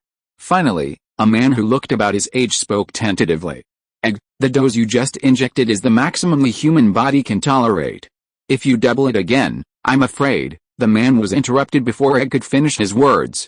Egg's expression grew even more ferocious, and he spoke through his teeth, practically gritting his teeth. Inject. I don't want to say it again. If the Winter Soldier doesn't wake up, in 10 minutes our bodies will be lying in the sewers, waiting to be gnawed by rats. You know the rules of Hydra. Merit goes to reward, offense to punishment. Everyone shuddered at Egg's words, ultimately obeying. But after a double dose of the drug was injected into Bucky's body, his eyelids only fluttered, showing no sign of waking. Seeing no effect, Egg finally lost control and launched into a tirade. Call those idiots from the recycling department. And those bastards from the repair department. If our Winter Soldier doesn't wake up, they'll be the first to die. Moments later, the 2 men tasked with recovering Bucky were carried back, their faces utterly dejected. Despite their frantic attempts to explain their innocence, their constant insistence that they knew nothing, it was clear that this man named Egg had no intention of letting them go. Of course, Sherlock had no idea that the effects of his magic ultimately led to the deaths of a group of unlucky Hydra members, but even if he knew, he probably wouldn't have thought much of it. After all, it was Hydra, and with all the members being villains, they were all killed. There would definitely be no wrongful convictions. By the time Sherlock left SHIELD, it was already dark, and Sherlock had no time to think about anything else. He rushed to the Continental Hotel in Washington, checked into a safe, called Tony, and began to rapidly analyze Bucky's memory. Chapter 214 The decisive battle begins. The so-called Vault Room is generally not open to the public. Those who have watched John Wick will know that Winston and John Wick's conversation took place in that Vault Room. This room is typically the most secure room in the Continental Hotel, and the entire hotel's safe house. Sherlock was able to rent it thanks to his privileged status within the Continental. Tony, having received Sherlock's call, was also busy polishing his Mark Zero Vengeance armor. Despite publicly claiming a difficult relationship with his parents, Tony truly loved them, which is why he was so dedicated to revenge. While the uncle and nephew were making their own preparations, Captain and his 3 companions were also busy. While they were initially captured by Hydra's capture team, it wasn't because they couldn't resist, but rather because Captain and Black Widow spotted a familiar face among the capture team, Agent Hill, Black Egg's second in command. Therefore, the three of them were captured without resistance. As for Sherlock? Well, Captain said, noting he was even a bit pleased. After all, last time it was Batman, and this time, Captain couldn't imagine what Sherlock could come up with. Falcon, so I'm just a tool, huh? Under Hill's guidance, Captain, Falcon, Black Widow, and the other two easily pinned the capture team to the ground for a while, then quickly left the scene and met the almost recovered Black Egg. It's worth noting that Black Egg was still in Washington, but in a base that belonged to him alone. Fortunately, Sherlock wasn't there, otherwise he would have started another riot. After all, just looking at the scale of this base, even a fool could tell it was expensive. If you add in the equipment and facilities inside, the figure would be astronomical. Black Egg, who was so rich, actually tried to squeeze Sherlock's potion by crying poor and trying to force the price. He was a true tactician, his heart as black as his face. The men spent the night deliberating. Black Egg initially proposed eliminating Hydra, but Captain opposed this. Captain believed Hydra and SHIELD were already inseparable, and rather than leaving any hidden dangers, their immediate destruction was preferable. Ultimately, Captain persuaded Black Egg and informed him of Hydra's project in sight. Determined, Black Egg immediately gave Captain 3 chips. Once these chips were plugged into the helicarrier servers, the computers running Project Insight would mark each of the 3 helicarriers as the most threatening targets, forcing them to attack each other. The only way to completely dismantle SHIELD was to completely disclose all of its information. Given the way SHIELD and Hydra operate, the release of this information would instantly make them a target of public criticism. Without legitimacy, even the most powerful Hydra would be powerless, reduced to a wanted criminal. Of course, sacrifices were inevitable, and the biggest casualties were likely Black Widow and Black Egg.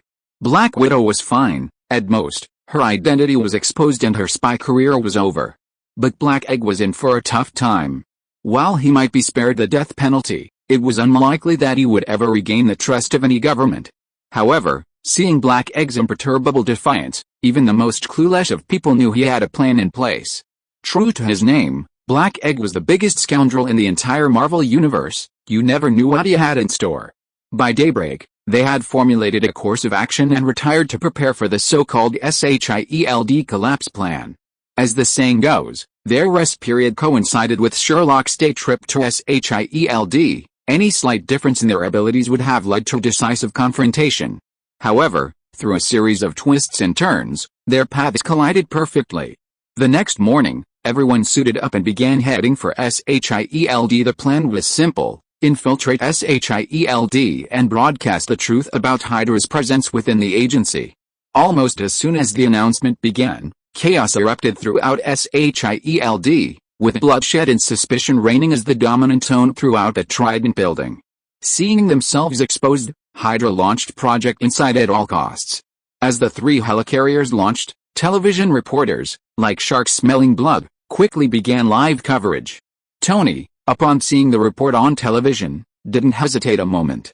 He donned his Mark Zero Avenger suit and flew towards Washington, D.C. He frantically tried to contact Sherlock, but unfortunately, he was unsuccessful, which only deepened Tony's conflict. Honestly, whether it was the true killer hiding behind the scenes or Bucky, the knife, both were driving Tony's nerves wildly, making his already irritable self even more irritable. In just 2 hours on an ordinary morning on October 6th, with the turmoil within SHIELD, almost everything coincided and happened simultaneously. Not only Tony, but even Sherlock was feeling quite irritated.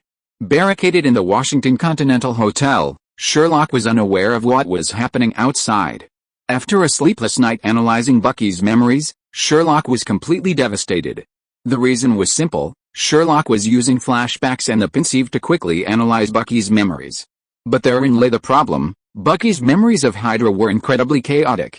Even after being hypnotized, Sherlock saw Bucky's perspective as he and the Howling Commandos were fighting a German-style battle on the battlefield.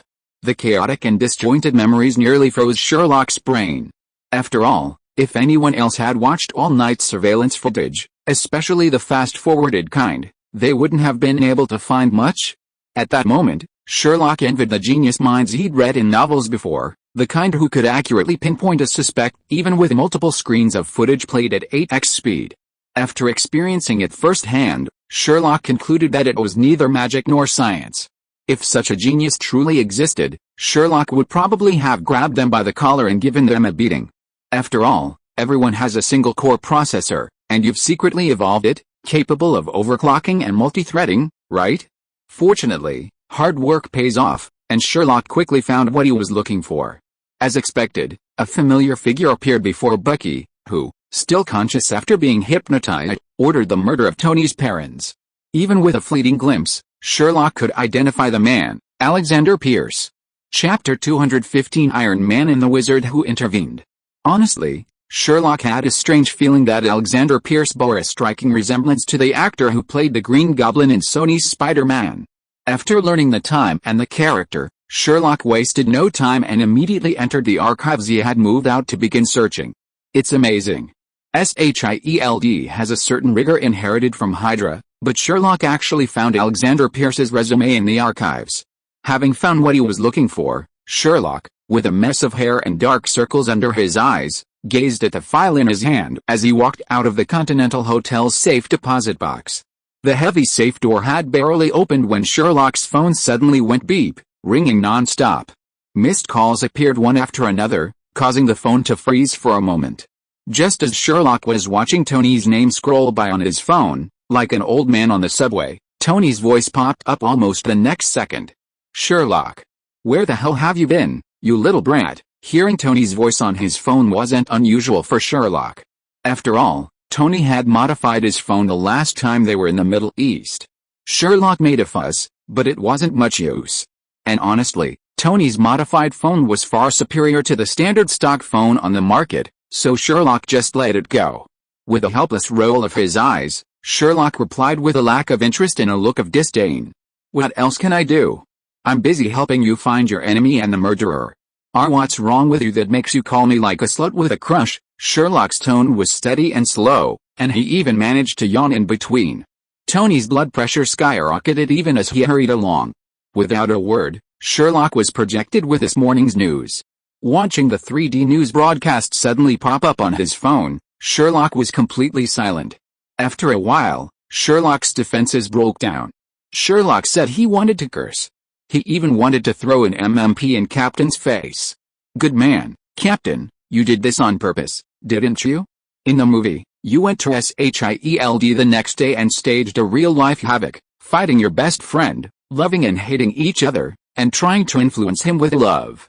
In real life, Sherlock spent a whole damn day at SHIELD playing the gay guy and didn't see you. If he hadn't found Bucky in the end, Sherlock might still be playing the gay guy right now." "Wait, Bucky?" Sherlock slapped his forehead, feeling like he had found the truth.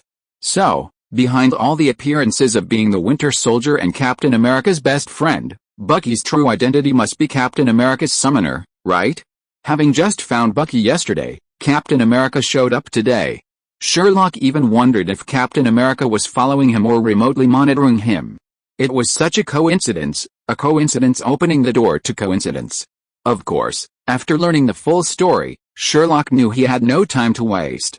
Without hesitation, he sent Tony his address and asked Jarvis to hack into the SHIELD database to retrieve Alexander Pierce's resume.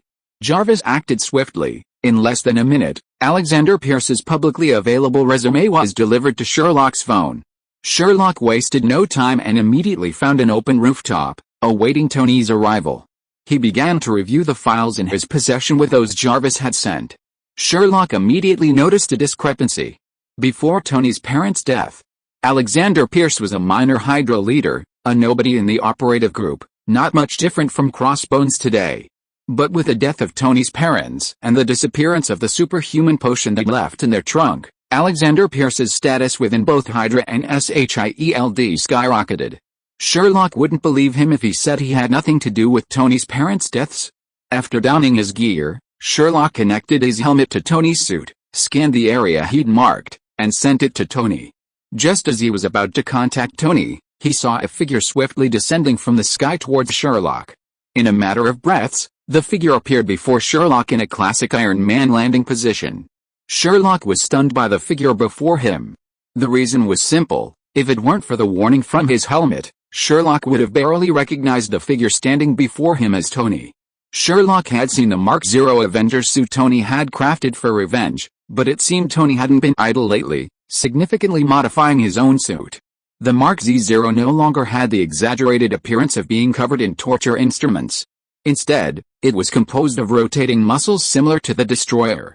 This sophisticated structure allowed the Mark Z0 to change its form at will.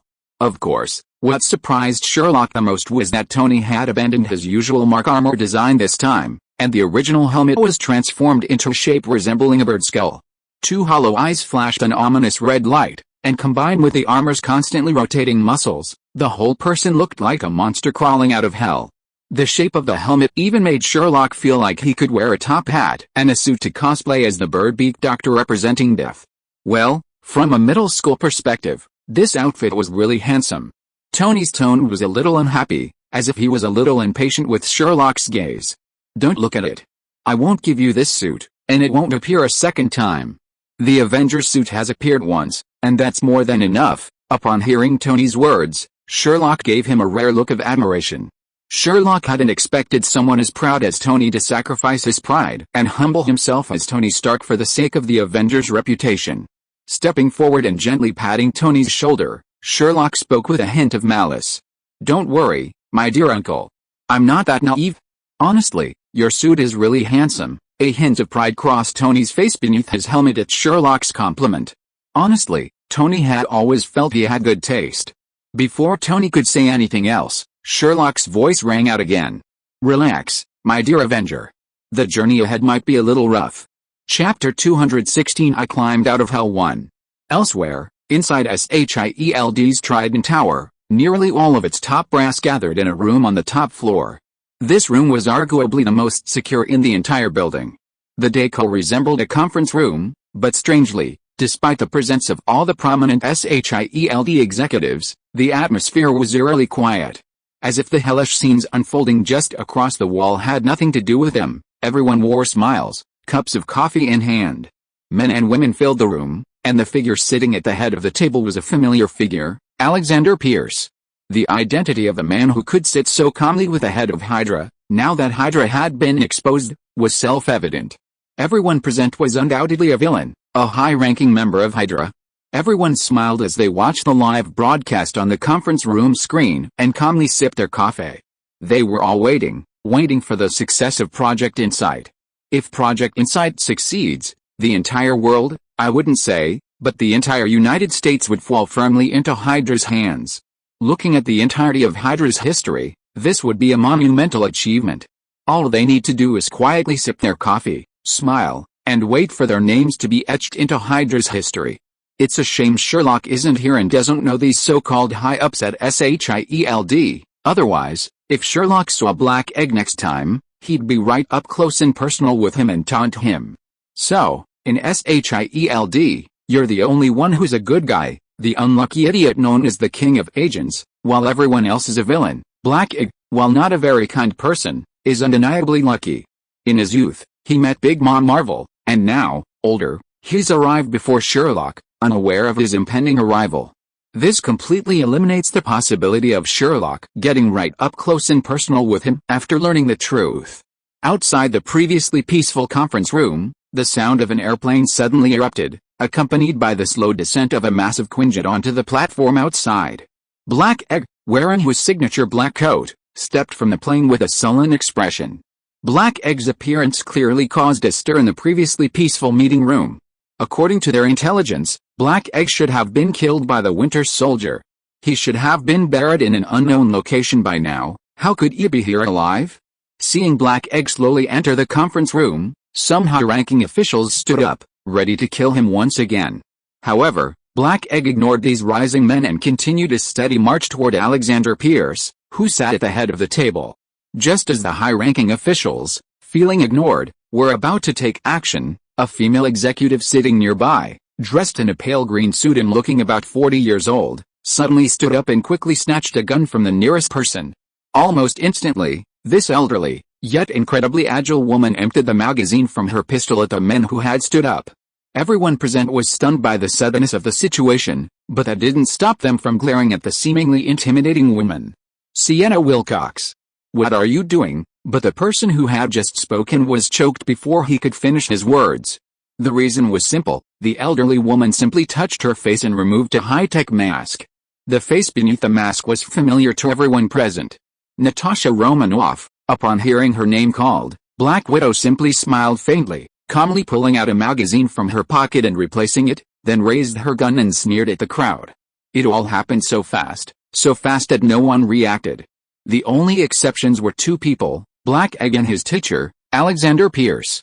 Their gazes were fixed on each other from beginning to end, never moving away, as if nothing had happened. Black Egg calmly walked up to Alexander Pierce, a slightly sarcastic smile on his face. Good morning, my teacher, I've crawled back from hell. Alexander Pierce remained calm in the face of Black Egg's taunts, seemingly unfazed, his face still wearing a calm smile. My best student, Nick Fury. To this day, I've always considered you my best student, bar none.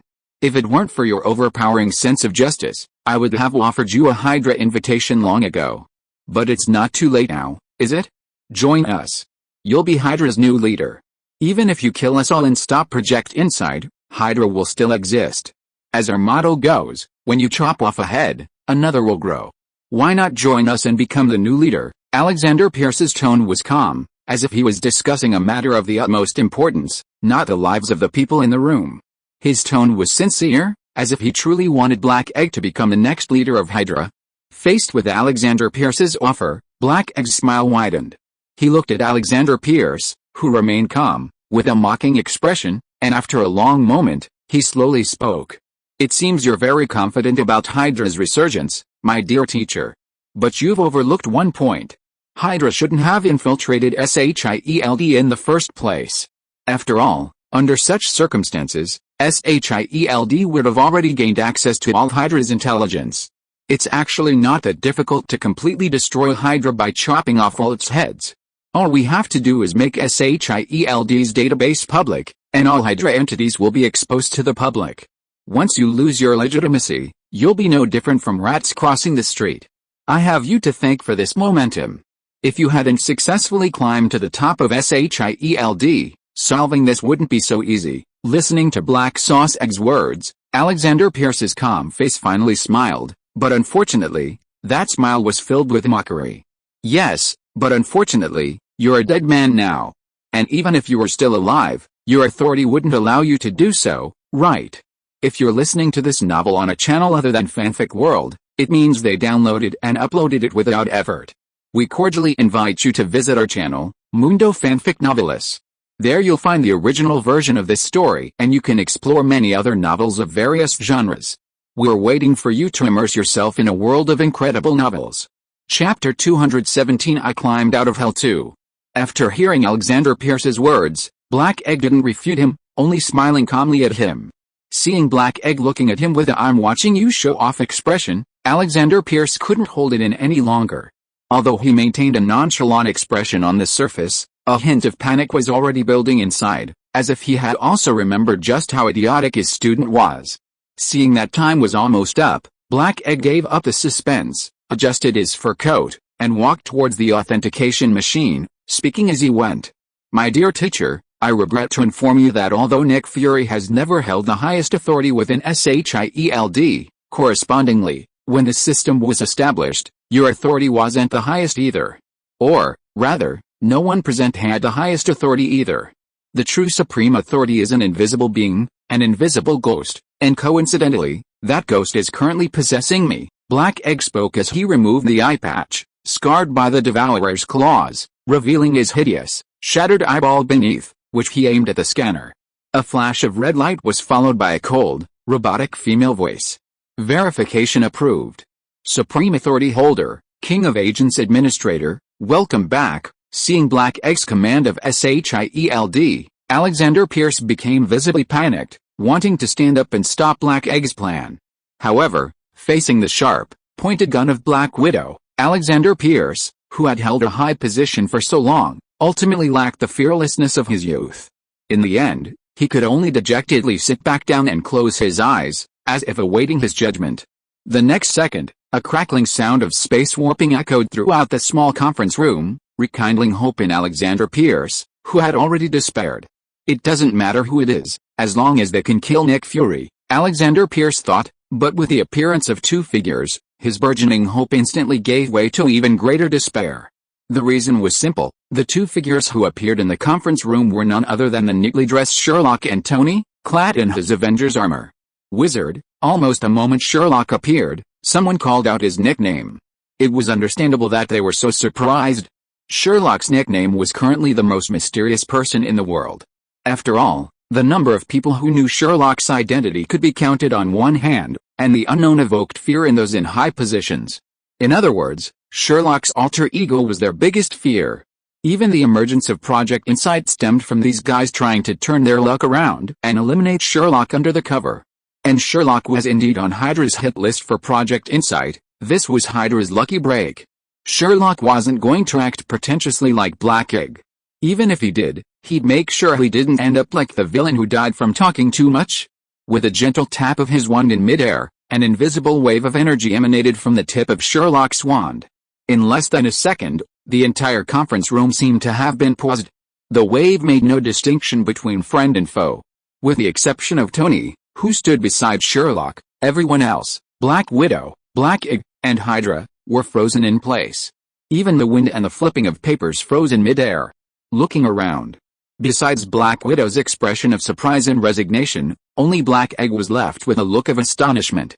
The rest of the Hydra, even Alexander Pierce, stared at Sherlock in horror. Looking at the people around him frozen in various poses and expressions, Sherlock finally smiled with satisfaction beneath his mask and began to straighten his wrinkle-free clothes. He appeared calm and composed, but deep down, he was dancing with joy. Damn it, after all this hard work, it was finally my turn to show off my power. This was fucking thrilling. Of course, while Sherlock had frozen their bodies and the surroundings, he hadn't frozen their minds. After all, Sherlock didn't have a magical artifact like the Time Stone. The effect was simply due to Sherlock transforming the air around them into transparent solid, a mere trick of transfiguration. However, the people on the other side had no idea. Even Black Widow, who already knew Sherlock's identity, was filled with wonder as she examined him with curiosity. The only difference from the others was that Black Widow's gaze on Sherlock wasn't one of fear. Instead, it was filled with curiosity, wondering why Sherlock was there and what he was going to do next. Sherlock didn't hesitate, bowing gently to the crowd like the most ancient of European nobles. His voice, filtered through his helmet, echoed through the conference room with an electronic quality. "Good morning, ladies and gentlemen. I'm sorry to interrupt you for a simple matter," Sherlock said, walking towards Alexander Pierce, who was seated at the main table. He paused before reaching him. A loot emoji flashed across the screen of his cyberpunk-inspired helmet, then quickly returned to normal. Of course, this little Easter egg couldn't stop the panic that was creeping through Alexander Pierce's heart from turning into torrent. Sherlock ignored Alexander Pierce's panicked look and shifted slightly, revealing Tony, still standing in his Avengers armor, before speaking. "Respected Mr. Alexander Pierce, former director of SHIELD, chairman of the World Security Council, and current head of Hydra, I solemnly introduce to you the man who will mark the turning point of your life, Mr. Howard Stark. At the request of my comrade Tony, I have brought him back from hell." Upon hearing Sherlock's words, the panic in Alexander Pierce's eyes quickly turned to terror. Not only Alexander Pierce, but all the Hydra members present, even Black Egg, were filled with fear, their eyes fixed on Tony, who stood there. The only exception might be Black Widow. Knowing Sherlock's identity, she didn't overly deify the existence of wizards like the others did. Instead, she retained a hint of skepticism towards Sherlock's words. After a while, and after repeated prodding from within Sherlock's helmet, Tony finally spoke, allowing Sherlock to continue his credence. "Long time no see, Mr. Alexander Pierce. I've crawled out of hell." Chapter 218. Things in the meeting room. Others didn't know, but after hearing the electronic chime of Tony's suit, Alexander Pierce's eyes took on a strange look, as if he'd been stuck in time. For some reason, Alexander Pierce felt like he'd seen this pretentious person before. If he remembered correctly, someone had said the same thing to him, perhaps minutes before. And it wasn't just Alexander Pierce who had a strange look in his eyes. Just a short distance away, Black Widow's eyes were practically rolling up into the air. Sherlock, of course, noticed Black Widow's glare and turned to look at her, puzzled. Seeing Sherlock looking at her, Black Widow immediately attempted to connect to his channel. The moment their eyes met, Black Widow's eyes began to swirl, trying to send a signal to Sherlock. He watched Black Widow's eyes shift meaningfully, then flick to the black salted egg behind him, then return to glare fiercely at him. Sherlock understood Black Widow's intention almost instantly. "You better untie me now, or I'll reveal your identity to that scoundrel back there." Faced with such blatant danger, what could Sherlock do? He obeyed, of course. After all, whether SHIELD or Hydra, Black Egg was undoubtedly the epitome of trouble. Furthermore, his heart was incredibly filthy. His inner self was a mirror image of his outer self, so black it shone. Sherlock didn't want to have any real connection with Black Egg, whether in the present, the future, or the past. After all, Black Egg was like a toad. If it jumped on someone, it wouldn't bite, but it would definitely be annoying. Anyone who knew Black Egg would agree. If you don't believe me, just look at how badly good Coulson was tricked by this guy in the original film. While the plot of that damn Agents of SHIELD TV series couldn't be completely trusted, given how incredibly broken the later parts were, it was clear that working under Black Egg, Coulson's would inevitably be betrayed. Sherlock shuddered at the thought and, without hesitation, waved his wand, releasing Black Egg and Black Widow. Black Widow, seeing Sherlock's docility, said nothing. She rolled her eyes at him and turned back to the computer, which she had already unlocked. Black Egg, however, looked at Sherlock with a sly grin, calmly straightened his clothes, and then walked over to Sherlock, saying, "Long time no see, Mr. Wizard. Honestly, I'm very interested in your amazing magic." He then pulled out a business card and handed it to Sherlock, suggesting he contact him if he felt like it. Sherlock's face beneath the mask looked as if he'd swallowed a fly. He didn't even touch the business card, but simply grasped it with his wand. Just as it floated toward him, he decisively apparated, teleporting it to an unknown location. He then pretended, "I understand, and I've already magically collected your card. I'm just bullying you, a muggle, because you can't see what I did." "What can you do about it?" Black Egg raised an eyebrow at Sherlock's actions, not sure if he guessed something or not, but he didn't comment on Sherlock's behavior. After patting Sherlock on the shoulder, Black Egg passed by Sherlock and headed towards Tony, who was still standing there. As he passed by Sherlock, he whispered something in Sherlock's ear, a voice only the two of them could hear. "Oh, by the way, I forgot to tell you, that line about me coming back from hell? I already told that guy before you." Black Egg said this. And Sherlock felt his blood pressure suddenly rise. Damn, all my pretense was completely ineffective, huh? Damn it, no one came forward to tell him. They're all just messing around, aren't they? Growing angrier, Sherlock turned his head and stared intently at the still immobilized Alexander Pierce, seemingly debating whether to test the unforgivable curse on the source of his embarrassment. He'd completely forgotten that he'd controlled the entire situation with magic from the start, not even giving anyone a chance to retort. Such a double standard. Black Egg, on his part, ignored Sherlock's sulking and walked straight towards Tony, who was still standing there. Sherlock had been skeptical when he'd mentioned this person was Howard Stark, but now he had no intention of exposing him. He smiled and walked over to Tony. "Mr. Howard, long time no see." What was Tony doing in response to Black Sauce Egg's greeting? Vomiting. That's right, Tony was still vomiting. Even a pilot like Falcon would pale under the force of apparition, so how could a mere mortal like Tony endure it? So, the moment he appeared in the meeting room, Tony couldn't hold it back and started vomiting. So, someone would undoubtedly ask, why was Tony vomiting profusely inside the suit, and no one else noticed? This brings us to Tony's little habit. When crafting suits, Tony always had a habit of maximizing the space within them. In other words, if there was room, Tony would stuff it with whatever he could find. And this time, the main purpose of the suit was revenge. Driven by hatred, Tony had Jarvis collect nearly every torture method from ancient and modern times, both Chinese and foreign, and fantasize about inflicting upon his father's murderer. But after actually reviewing the information, Tony successfully made himself vomit. Between overwhelming hatred and his own uncontrollable physiological reactions, Tony was torn between the two.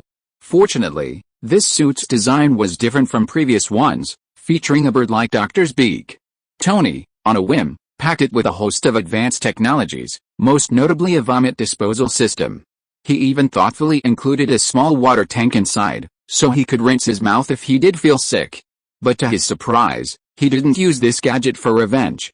Instead, he immediately put it to use after Sherlock operated him. It's easy to say, things change.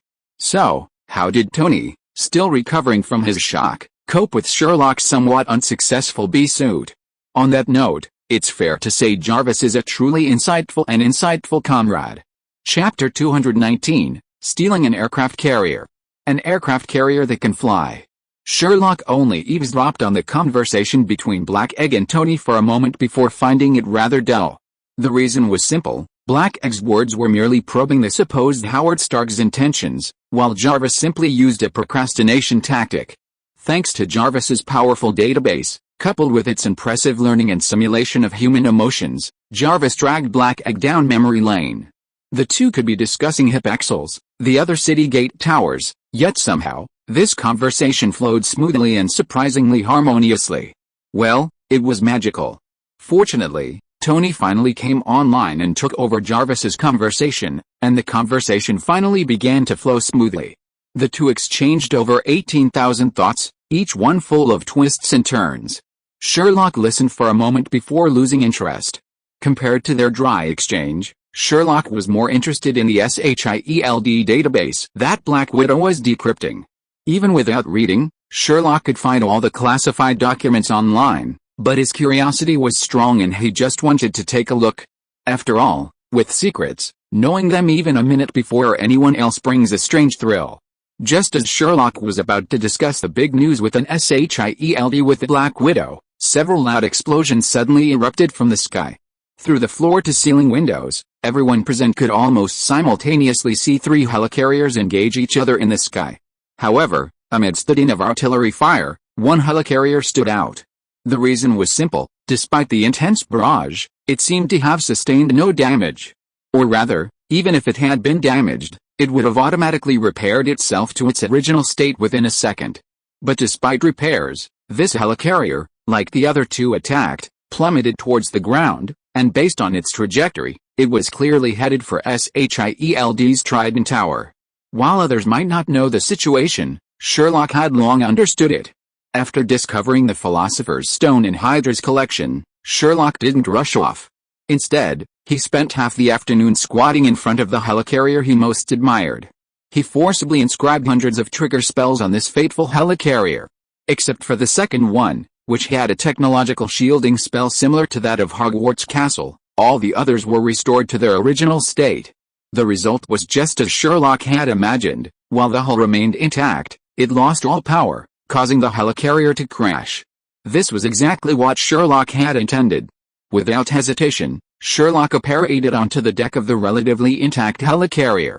Braving the hurricane's hurricane force winds, Sherlock thrust his wand forcefully against the helicarrier's deck. The magic then unleashed, and a milky white light instantly enveloped the entire helicarrier. The falling helicarrier abruptly stopped falling the moment it was enveloped by the light and began to slowly shrink. Everyone watched as the helicarrier, once the size of a small island, slowly shrank beneath the milky white light, eventually becoming the size of a car. Then, lifted by the wizard's magic, it slowly landed on the ground. Sherlock glanced at Bucky, who had just pulled Captain America from the water, but said nothing. His entire attention focused on the helicarrier before him, now shrunk to the size of a car. It was, to be honest, the ultimate modeler's dream.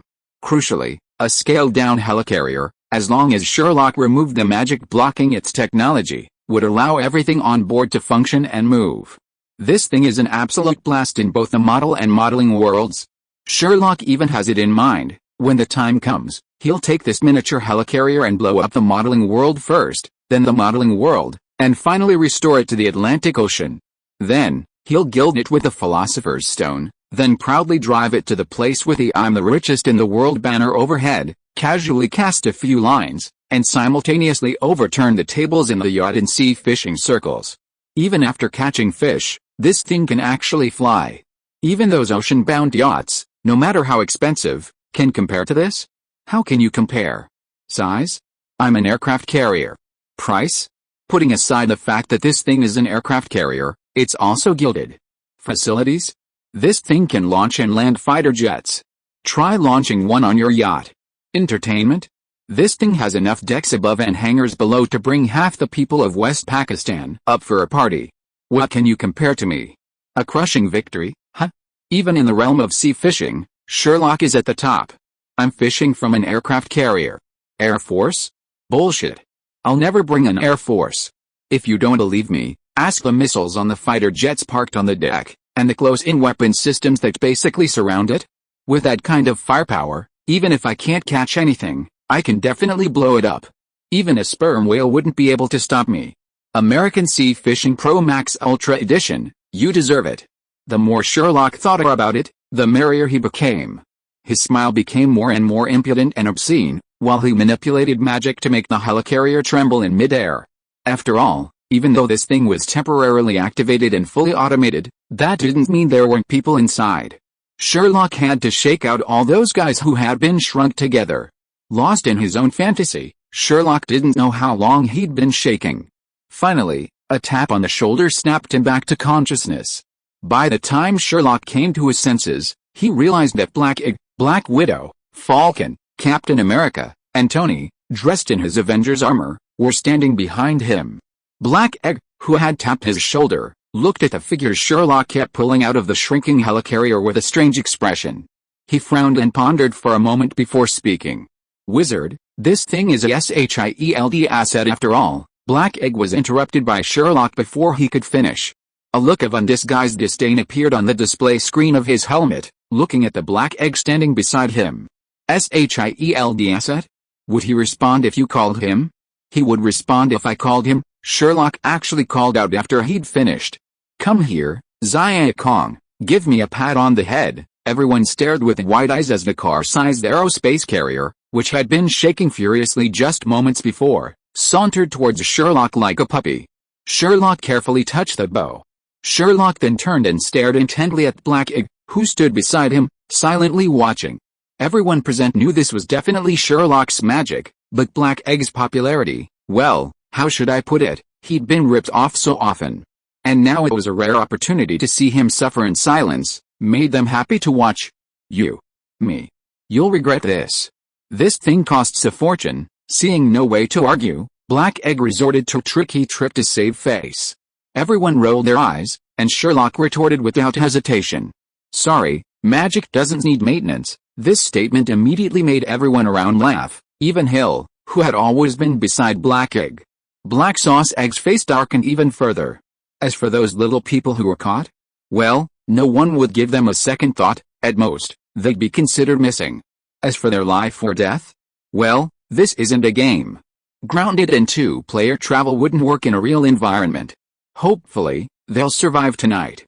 Chapter 220 Everything is Over, Part 1. Amidst the laughter, the tension and exhaustion from the recent battle vanished with hearty laughter. Everyone's conversation began to wander wildly, including Tony, who was acting as their father. Black Widow had her own thoughts. Based on Sherlock's identity and the fact that this so-called Howard Stark was out for revenge, she had probably guessed that the person behind the bird-beak mask was Tony. Meanwhile, Captain, perhaps because Sherlock had criticized him so much, had a PTSD attack. When he said the bird-beaked figure was Howard Stark, Captain didn't even doubt it and went up to greet his old friend. But it wasn't Captain's fault. After all, under Sherlock, Captain had a wealth of experience, foul language, humiliation, being a bunny girl, being Batman, not to mention Sherlock had brought out a Howard Stark. Even if Sherlock were to go even further, bringing a headless skull to Captain Tony and claiming he was Kennedy, the captain wouldn't hesitate to greet him. Personality was one thing, but also she was genuinely intimidated. After all, with Sherlock, the outrageous was the norm. If Sherlock ever became truly reliable, it would be like the sun setting in the west, or the end of the world. Perhaps because of Bucky, while Captain Tony was enthusiastic, even wanting to chat with this Howard Stark all night long, Tony was cold and even had a hint of disdain.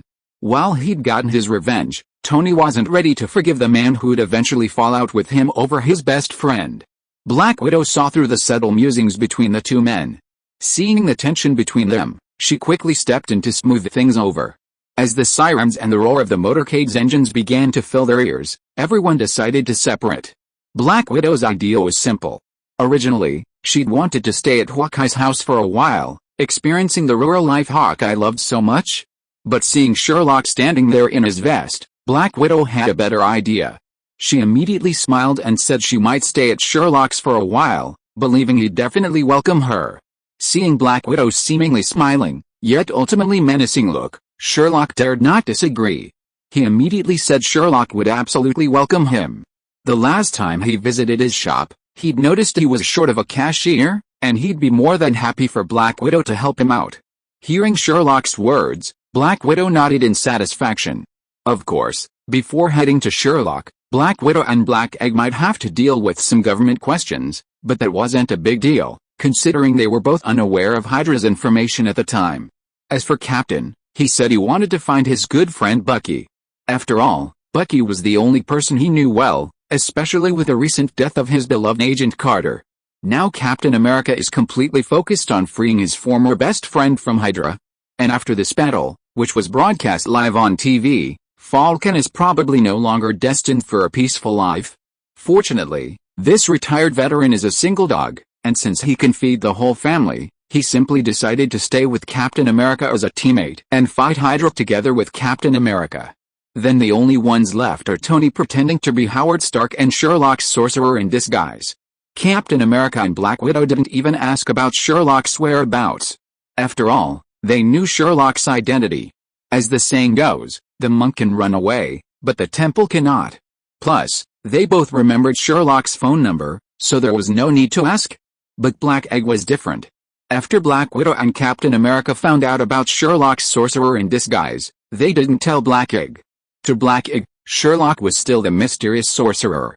Naturally, he approached, begging for answers in all sorts of indirect ways, trying to find out where the supposed Hogwarts and Wizarding World were, and whether they had defeated the villain nicknamed Voldemort. This guy's questions were so confusing to Sherlock, and God knows why this idiot had believed his random lies. And he actually came to him to ask. Sherlock must have wondered if SHIELD and Hydra had truly fallen for his lies and combined their efforts to scour virtually every inhabited part of the planet. Otherwise, he would have rolled on the floor in laughter, then observed a 3-second silence for the unfortunate individual with the same name as Voldemort. After all, these parents were truly bizarre.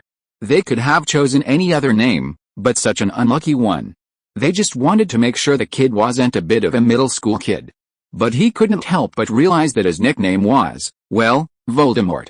Sherlock, overwhelmed by the questions, finally couldn't stand Black Egg's nagging anymore and unleashed a spell, giving Black Egg the same treatment Black Bolt had in Wanda's story.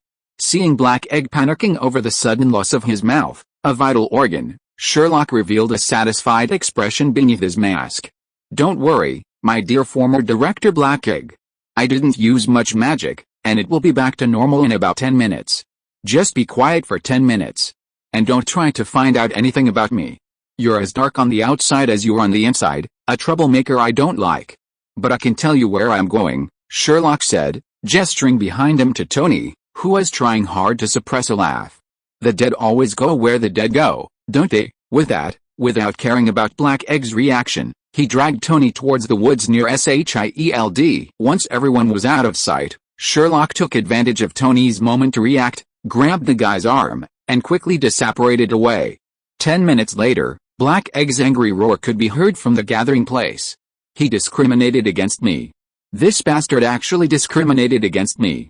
He almost called me Nico to my face. Black Egg's roar was accompanied by the hearty laughter of Captain Black Widow and Falcon, and the piercing sound of police sirens. Chapter 221 Everything is Over, Part 2. After mocking the black salted egg, Sherlock and Tony reappeared on the rooftop of the Continental Hotel in Washington. As soon as the two appeared, Tony impatiently put his hands to the back of his head and ripped it off as if it were his own skin. In an instant, Tony peeled off his so-called Avengers armor like a leather suit, leaving Sherlock stunned. But Sherlock was even more shocked when Tony vomited the moment his head appeared. Then, the most shocking thing was that Tony swiftly removed the so-called Avengers armor while vomiting from his mouth. Then, under Sherlock's incomprehensible but shocked gaze, he quickly ran to the side, leaned against the wall, and began to retch. After Tony was completely freed, the Avengers suit began to glow red. As the glow intensified, the twisted metal that had been forming muscle seemed to come alive, rubbing and devouring each other. The harsh sound of metal grinding, accompanied by the sound of Tony retching, echoed throughout the rooftop. After a while, all that remained on the ground besides Tony's vomit was a scorched, twisted mass of metal. Sherlock remained stunned the entire time, bewildered by what Tony had concocted. Honestly, if the vomit hadn't been so disgusting, Sherlock would have truly wanted to examine the charred mass. The reason was simple: Sherlock had sensed a surge of magic when the suit was destroyed. But the guy who had been vomiting was a muggle. He didn't hesitate to ask, especially since Tony was so close to him, so Sherlock didn't hold back. He used a tranquilizer to obtain the information he sought. Tony is undoubtedly a true genius. The overall design of this so-called Avengers armor draws inspiration from the nanosuit in Asgard's destroyer armor, a classic example of a less than successful fusion of science and magic. After all, it possesses the protective power of a suit and the ability to transform, similar to the later Mark 50 nanosuit, but it can only transform into simple objects, like knives. Furthermore, since Sherlock analyzed the destroyer armor right under Tony's nose, Tony also learned a somewhat rudimentary knowledge of runes. Tony crammed all of this into the Avengers armor, resulting in a flamethrower similar to the destroyers, but unable to fire. Its sole purpose is self-destruction, activated upon leaving the suit. Sherlock could only give Tony a one-handed thumbs up. He wondered if Odin would be furious if he knew his once invincible destroyer armor had been reduced to a mere tool capable of destroying bodies. After casually unleashing a cleansing, Sherlock became concerned about Tony's revenge, as it would determine whether the Civil War would ignite. However, Sherlock was surprised to learn that Tony hadn't killed Alexander Pierce, his father's murderer, but had chosen another method of revenge. Following Tony's instructions, he broke Alexander Pierce's limbs, cut out his tongue, and had Jarvis publicly publicize Alexander Pierce's actions. He would spend the rest of his life lying in bed, eating tasteless food, and remaining in prison, watching Hydra slowly crumble under his leadership. Sherlock remarked that Tony was incredibly cool, and compared to him, he was even more impressive for killing Obadiah Stane. Speaking of the living hell, Tony was the real deal. Regardless, Tony had finally vented his anger. While I can't say much else, at least the chances of a future civil war were significantly reduced, wasn't it? He knew everything he wanted to know. No matter what happened next, Sherlock had done what he had to do. He could leave the rest to fate. Feeling relieved, Sherlock immediately decided to drive back to New York. As the thought occurred to her, Sherlock suddenly realized that she had forgotten something. Where had those Hydra bastards taken her beloved car? It was just a rollover, and if it wasn't, it could be repaired. It was a limited edition Shelby Raptor Baja edition. Sherlock was in tears. Of course, since Sherlock was feeling bad, he couldn't let anyone else feel good. Well, Tony was the unlucky one. Finally recovering, Tony asked Sherlock to open a portal to take him back. Sherlock had lost his beloved car, so how could he let Tony go home so easily? Of course, Tony was no fool. He had been prepared for Sherlock to use that damned space magic on him. He considered himself capable of all sorts of difficult maneuvers with his suit, barely enough to qualify as a semi-competent airman. But that space magic, like the feeling of being stretched like a noodle stuck in a twisted rubber tube, was something Tony never wanted to experience a third time in his life. Even after experiencing apparition twice, Tony had reason to suspect the creator of the magic was a complete psychopath, and he had proof.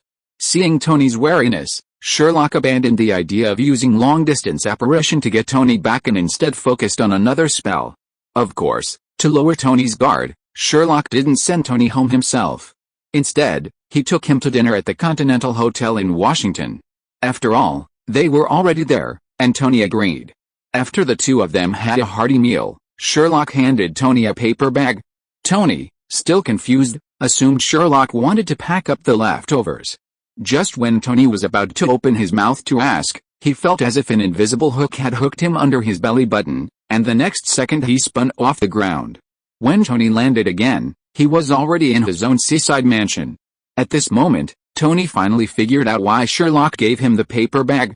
Holding the paper bag, Tony almost gave back all the food he had just eaten. After a while, Tony finally reacted, and tried hard to suppress the churning feeling in his stomach. He stared at Washington fiercely and said, "Little bastard, just wait for me, One day I will wear anti-magic armor and anti-naughty child armor and kick your ass. Chapter 222 Thor. You're going to kill me, Part 1.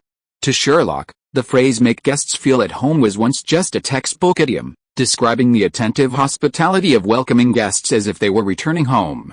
But now, Sherlock had truly experienced what it meant to feel at home. The story began with seeing Tony off. Sherlock had planned to drive back to New York, but his car was destroyed along the way, and crucially, not even the wreckage could be found. But Sherlock was a man of his word. If he said he'd drive back, he'd drive back. It was just a car, wasn't it? It wasn't like he couldn't afford one before he traveled back in time. Just buy one. As for what? Was there any need to think? A Ford Raptor. First, Sherlock had been a Raptor fan before traveling back in time, and after actually driving one, his love for it had only grown. Lighthouse, a shabby place, was essentially a vast, sparsely populated rural area. The parking and transportation difficulties faced by a full-size pickup truck like the Raptor in China simply didn't exist here. After all, a country roughly the size of China, with a population of only 333 million, you can imagine how empty it must be. And most importantly, this thing is massive. Ordinary sedans and sports cars can't even hold a candle to the interior space. And it's not just massive, it's tall and massive. No man can resist something so tall and massive. Secondly, and arguably the most crucial point, Sherlock is completely obsessed with a Raptor. Since traveling through time, Sherlock has already owned 3 Raptors, and this one he's about to buy is his 4th. Damn, other people buy cars as daily necessities, but for Sherlock, it's like a consumable, right? So, is it that the Raptor is just not for me? Is there really no such thing as a good ending?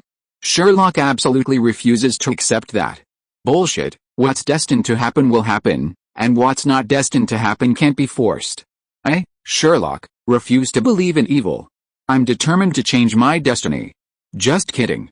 I've traveled through time, I know magic, so why would I be afraid of this? So, with a fearless attitude, Sherlock stepped into the Ford dealership in Washington the next day. It was supposed to be a simple car buying trip, but after Sherlock explained his identity, the Ford sales manager, upon learning of Sherlock's purchase history, was completely enchanted. Big client.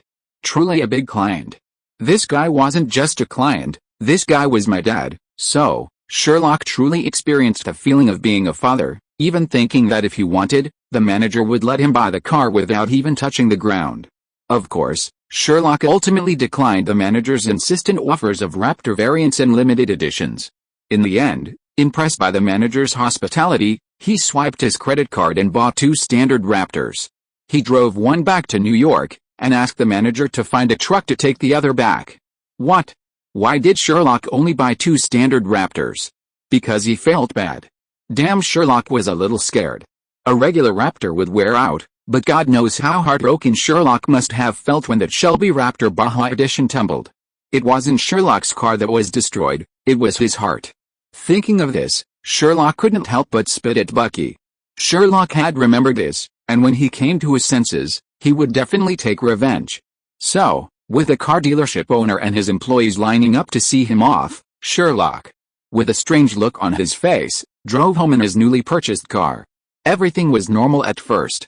The vastness and sparseness of the lighthouse area were perfectly evident on the road. Outside of downtown Washington, Sherlock saw no tall buildings.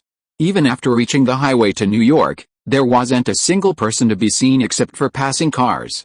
Occasionally, a dilapidated house or 2 would be spotted between the trees. What?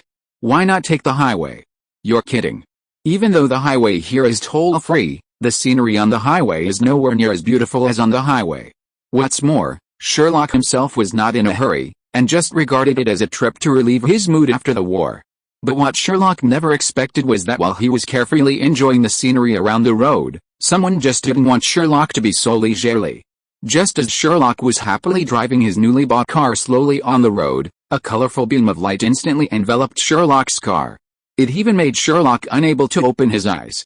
When Sherlock could see the surrounding environment again, he found that he had arrived at the gate of Asgard's Rainbow Bridge. Heimdall held a giant sword in both hands, like a sculpture, standing in front of Sherlock's car with a wooden face. Behind Heimdall was Thor with a sly smile on his face. At this time, Thor was very happy after seeing Sherlock, and immediately walked out from behind Heimdall to say hello to Sherlock. Sherlock sat in the driver's seat, looking at his newly purchased car. Less than 300 kilometers had passed, and the paint was already fading. His heart ached. In that instant, Sherlock's fury surged, his rage surging. Without hesitation, he flung the car door open and leaped out, roaring at Thor. "Thor! You bastard! Get me!" Though startled by Sherlock's brutal charge, Thor, a warrior of Asgard, quickly caught on. Perhaps Thor was simply missing something. Thor assumed Sherlock, seeing his excitement, was eager for a fight. He hadn't considered the damage to Sherlock's car. Unconcerned with Sherlock's rant, he charged forward with a laugh. Instantly, the two men were grappling on the ground like children. Watching the two men tussling on the ground, Heimdall glanced at the raptor next to him, whose car paint was now emblazoned with the distinctive pattern of Asgard's rainbow bridge, and rolled his eyes helplessly. Well, it's his own cub after all, he's used to it. Silently cradling his greatsword, he returned to his platform, inserted it into its fixed position on the platform, and calmly stood guard. As for the two men twisting together on the ground, well, just ignore them. Thor's silly image in Asgard had been around for a long time, he was used to it. Chapter 223 Thor. You're Going to Kill Me, Part 2. Sherlock barely lasted in the tussle with Thor before Thor, a man with a head full of muscle, twisted him and pinned him to the ground. It wasn't until Sherlock's face felt the cold ground that he finally sobered up, and then he was overwhelmed with regret. Damn it! A mage like me actually got into close combat with a tank? Was he just being too naive? But as he struggled, he glanced at the miserable state of his recently purchased car and thought, damn, so be it, Thor, you deserved it. Pinned to the ground, Sherlock began to struggle frantically again, but his tiny arms and legs were no match for Thor, whose arms could handle a horse. Sherlock struggled until he was completely exhausted, pinned to the ground by Thor, his struggles in vain.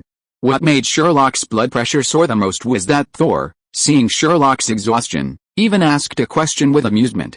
Are you convinced? Thor's question made Heimdall, who had been standing still, almost burst into laughter, let alone Sherlock. Sherlock was truly pissed off by Thor's idiocy.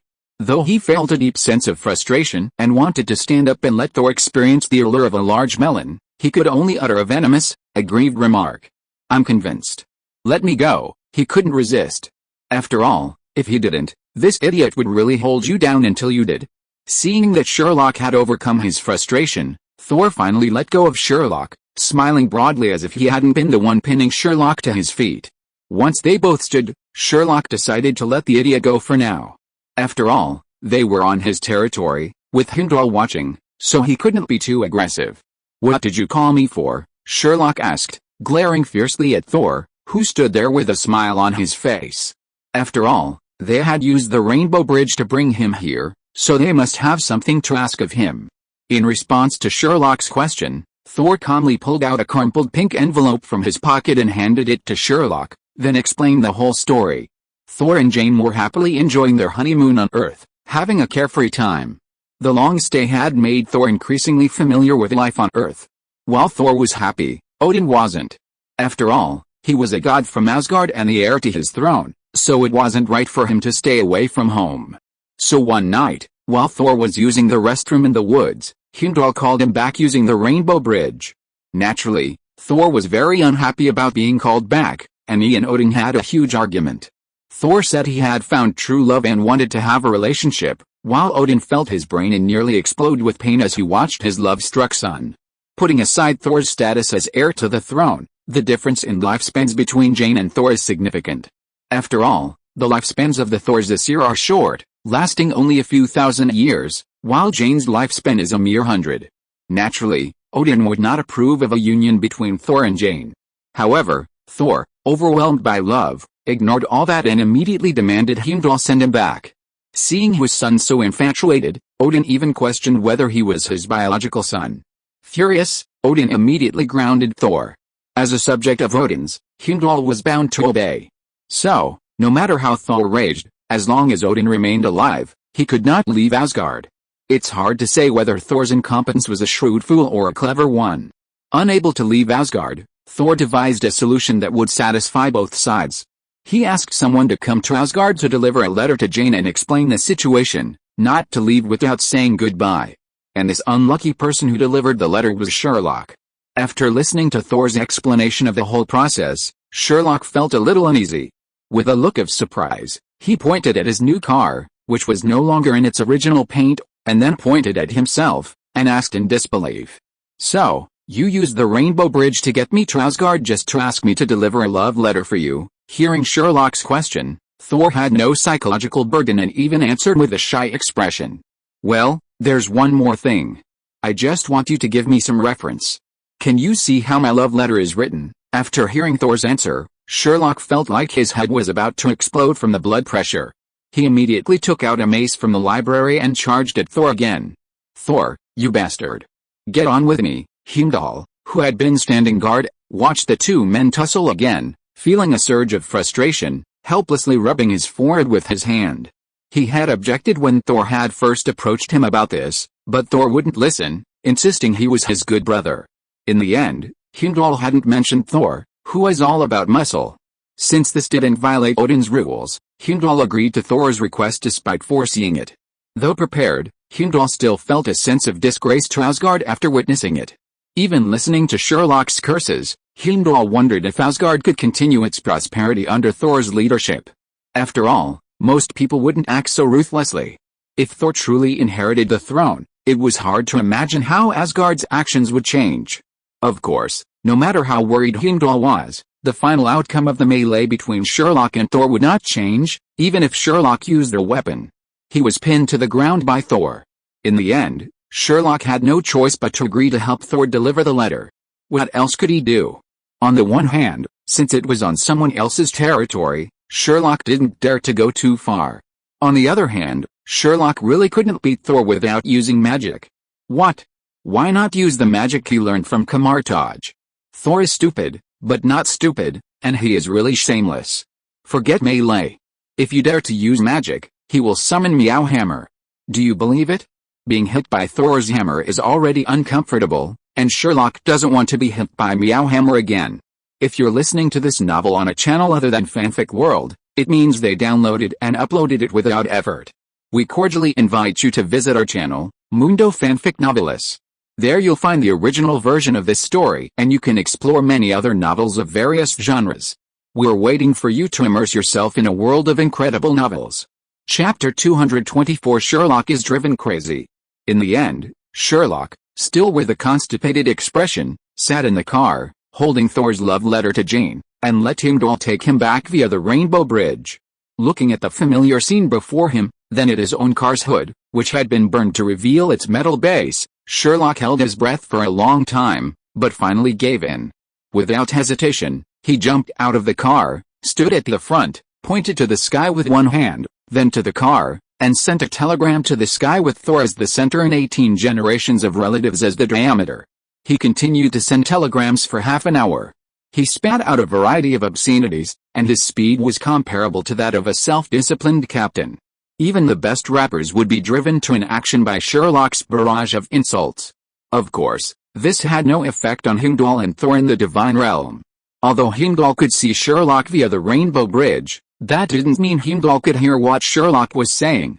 But looking at Sherlock's lips moving up and down like an electric pick, he knew that he was not saying anything nice. As for Sherlock, haha, you are already on my territory, how can I be afraid of you? He kept scolding until his mouth was dry, his throat was smoking, and his brain was deprived of oxygen. Then he just stopped, went back to the car, took a bottle from the door and poured it in one breath. After pouring the water, Sherlock felt like he was alive again. He threw the empty bottle on the passenger seat. At the same time, he saw Thor's pink wrinkled love letter on the passenger seat and was stunned. Damn it, he was so busy fighting with Thor in Asgard that he forgot to ask where Jane was. Damn, Thor and Jane were running around all over the world. God knows where Jane is now. At this thought, Sherlock quickly exited the car and once again looked up, intending to summon Heimdall to inquire about the situation.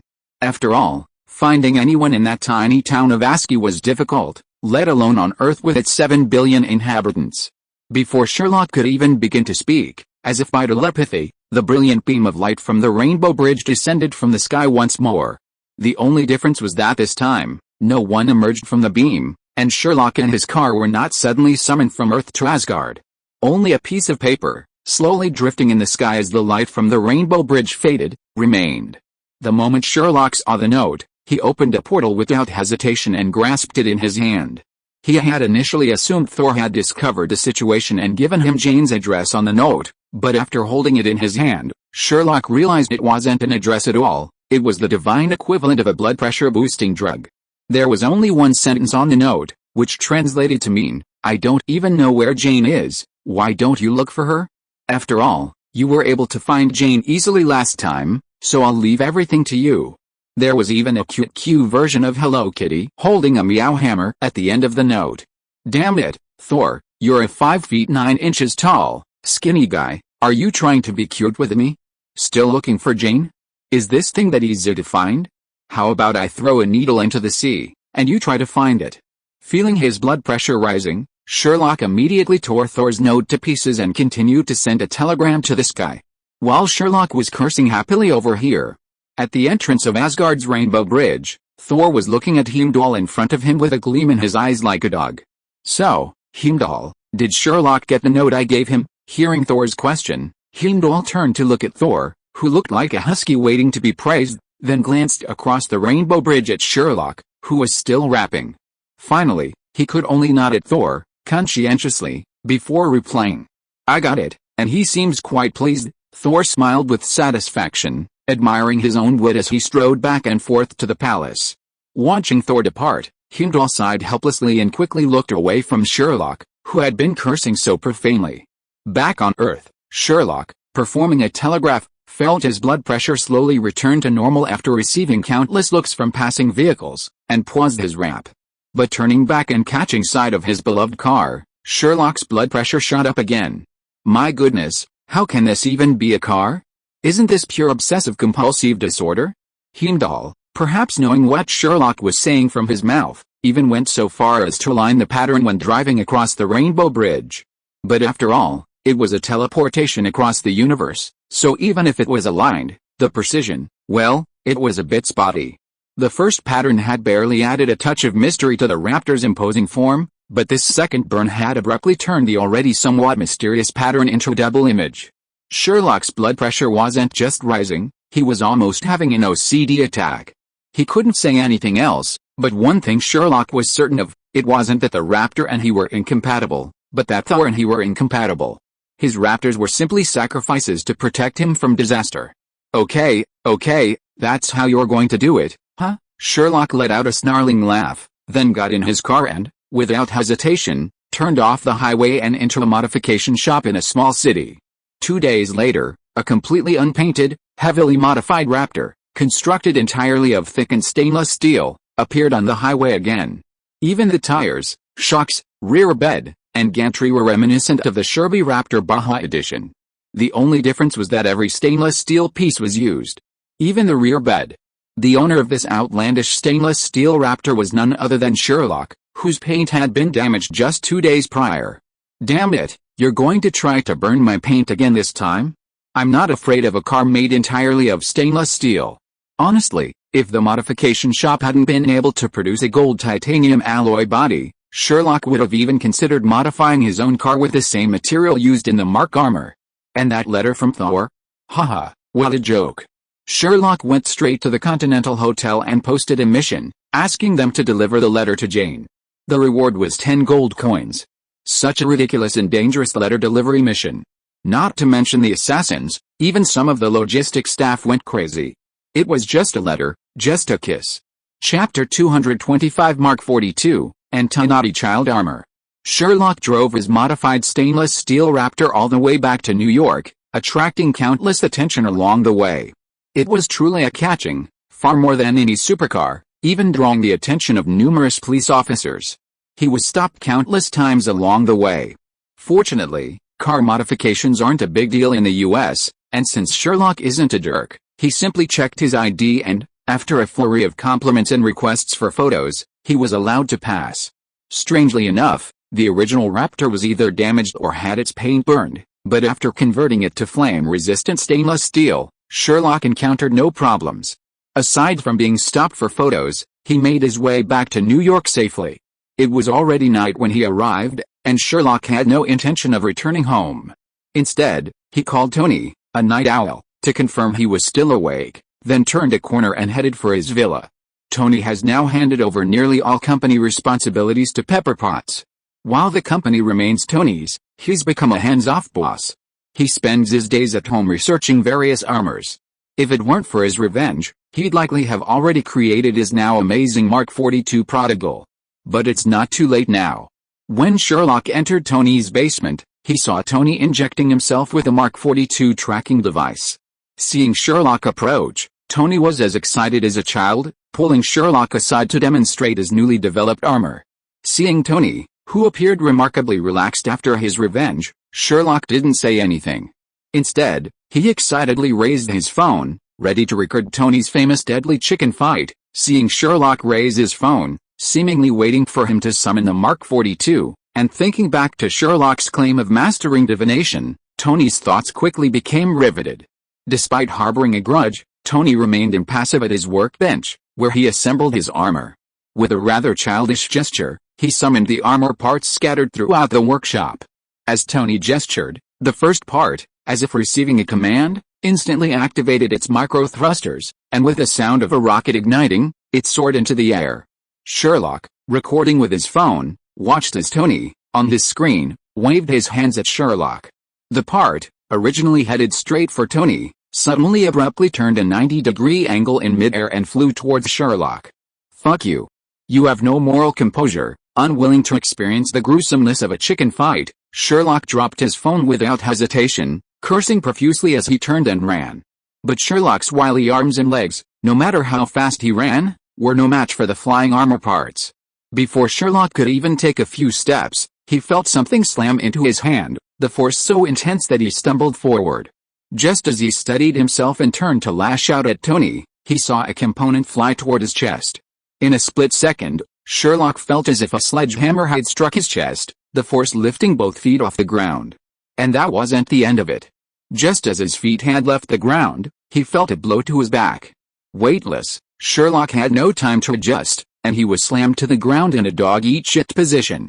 The blow left Sherlock's head reeling.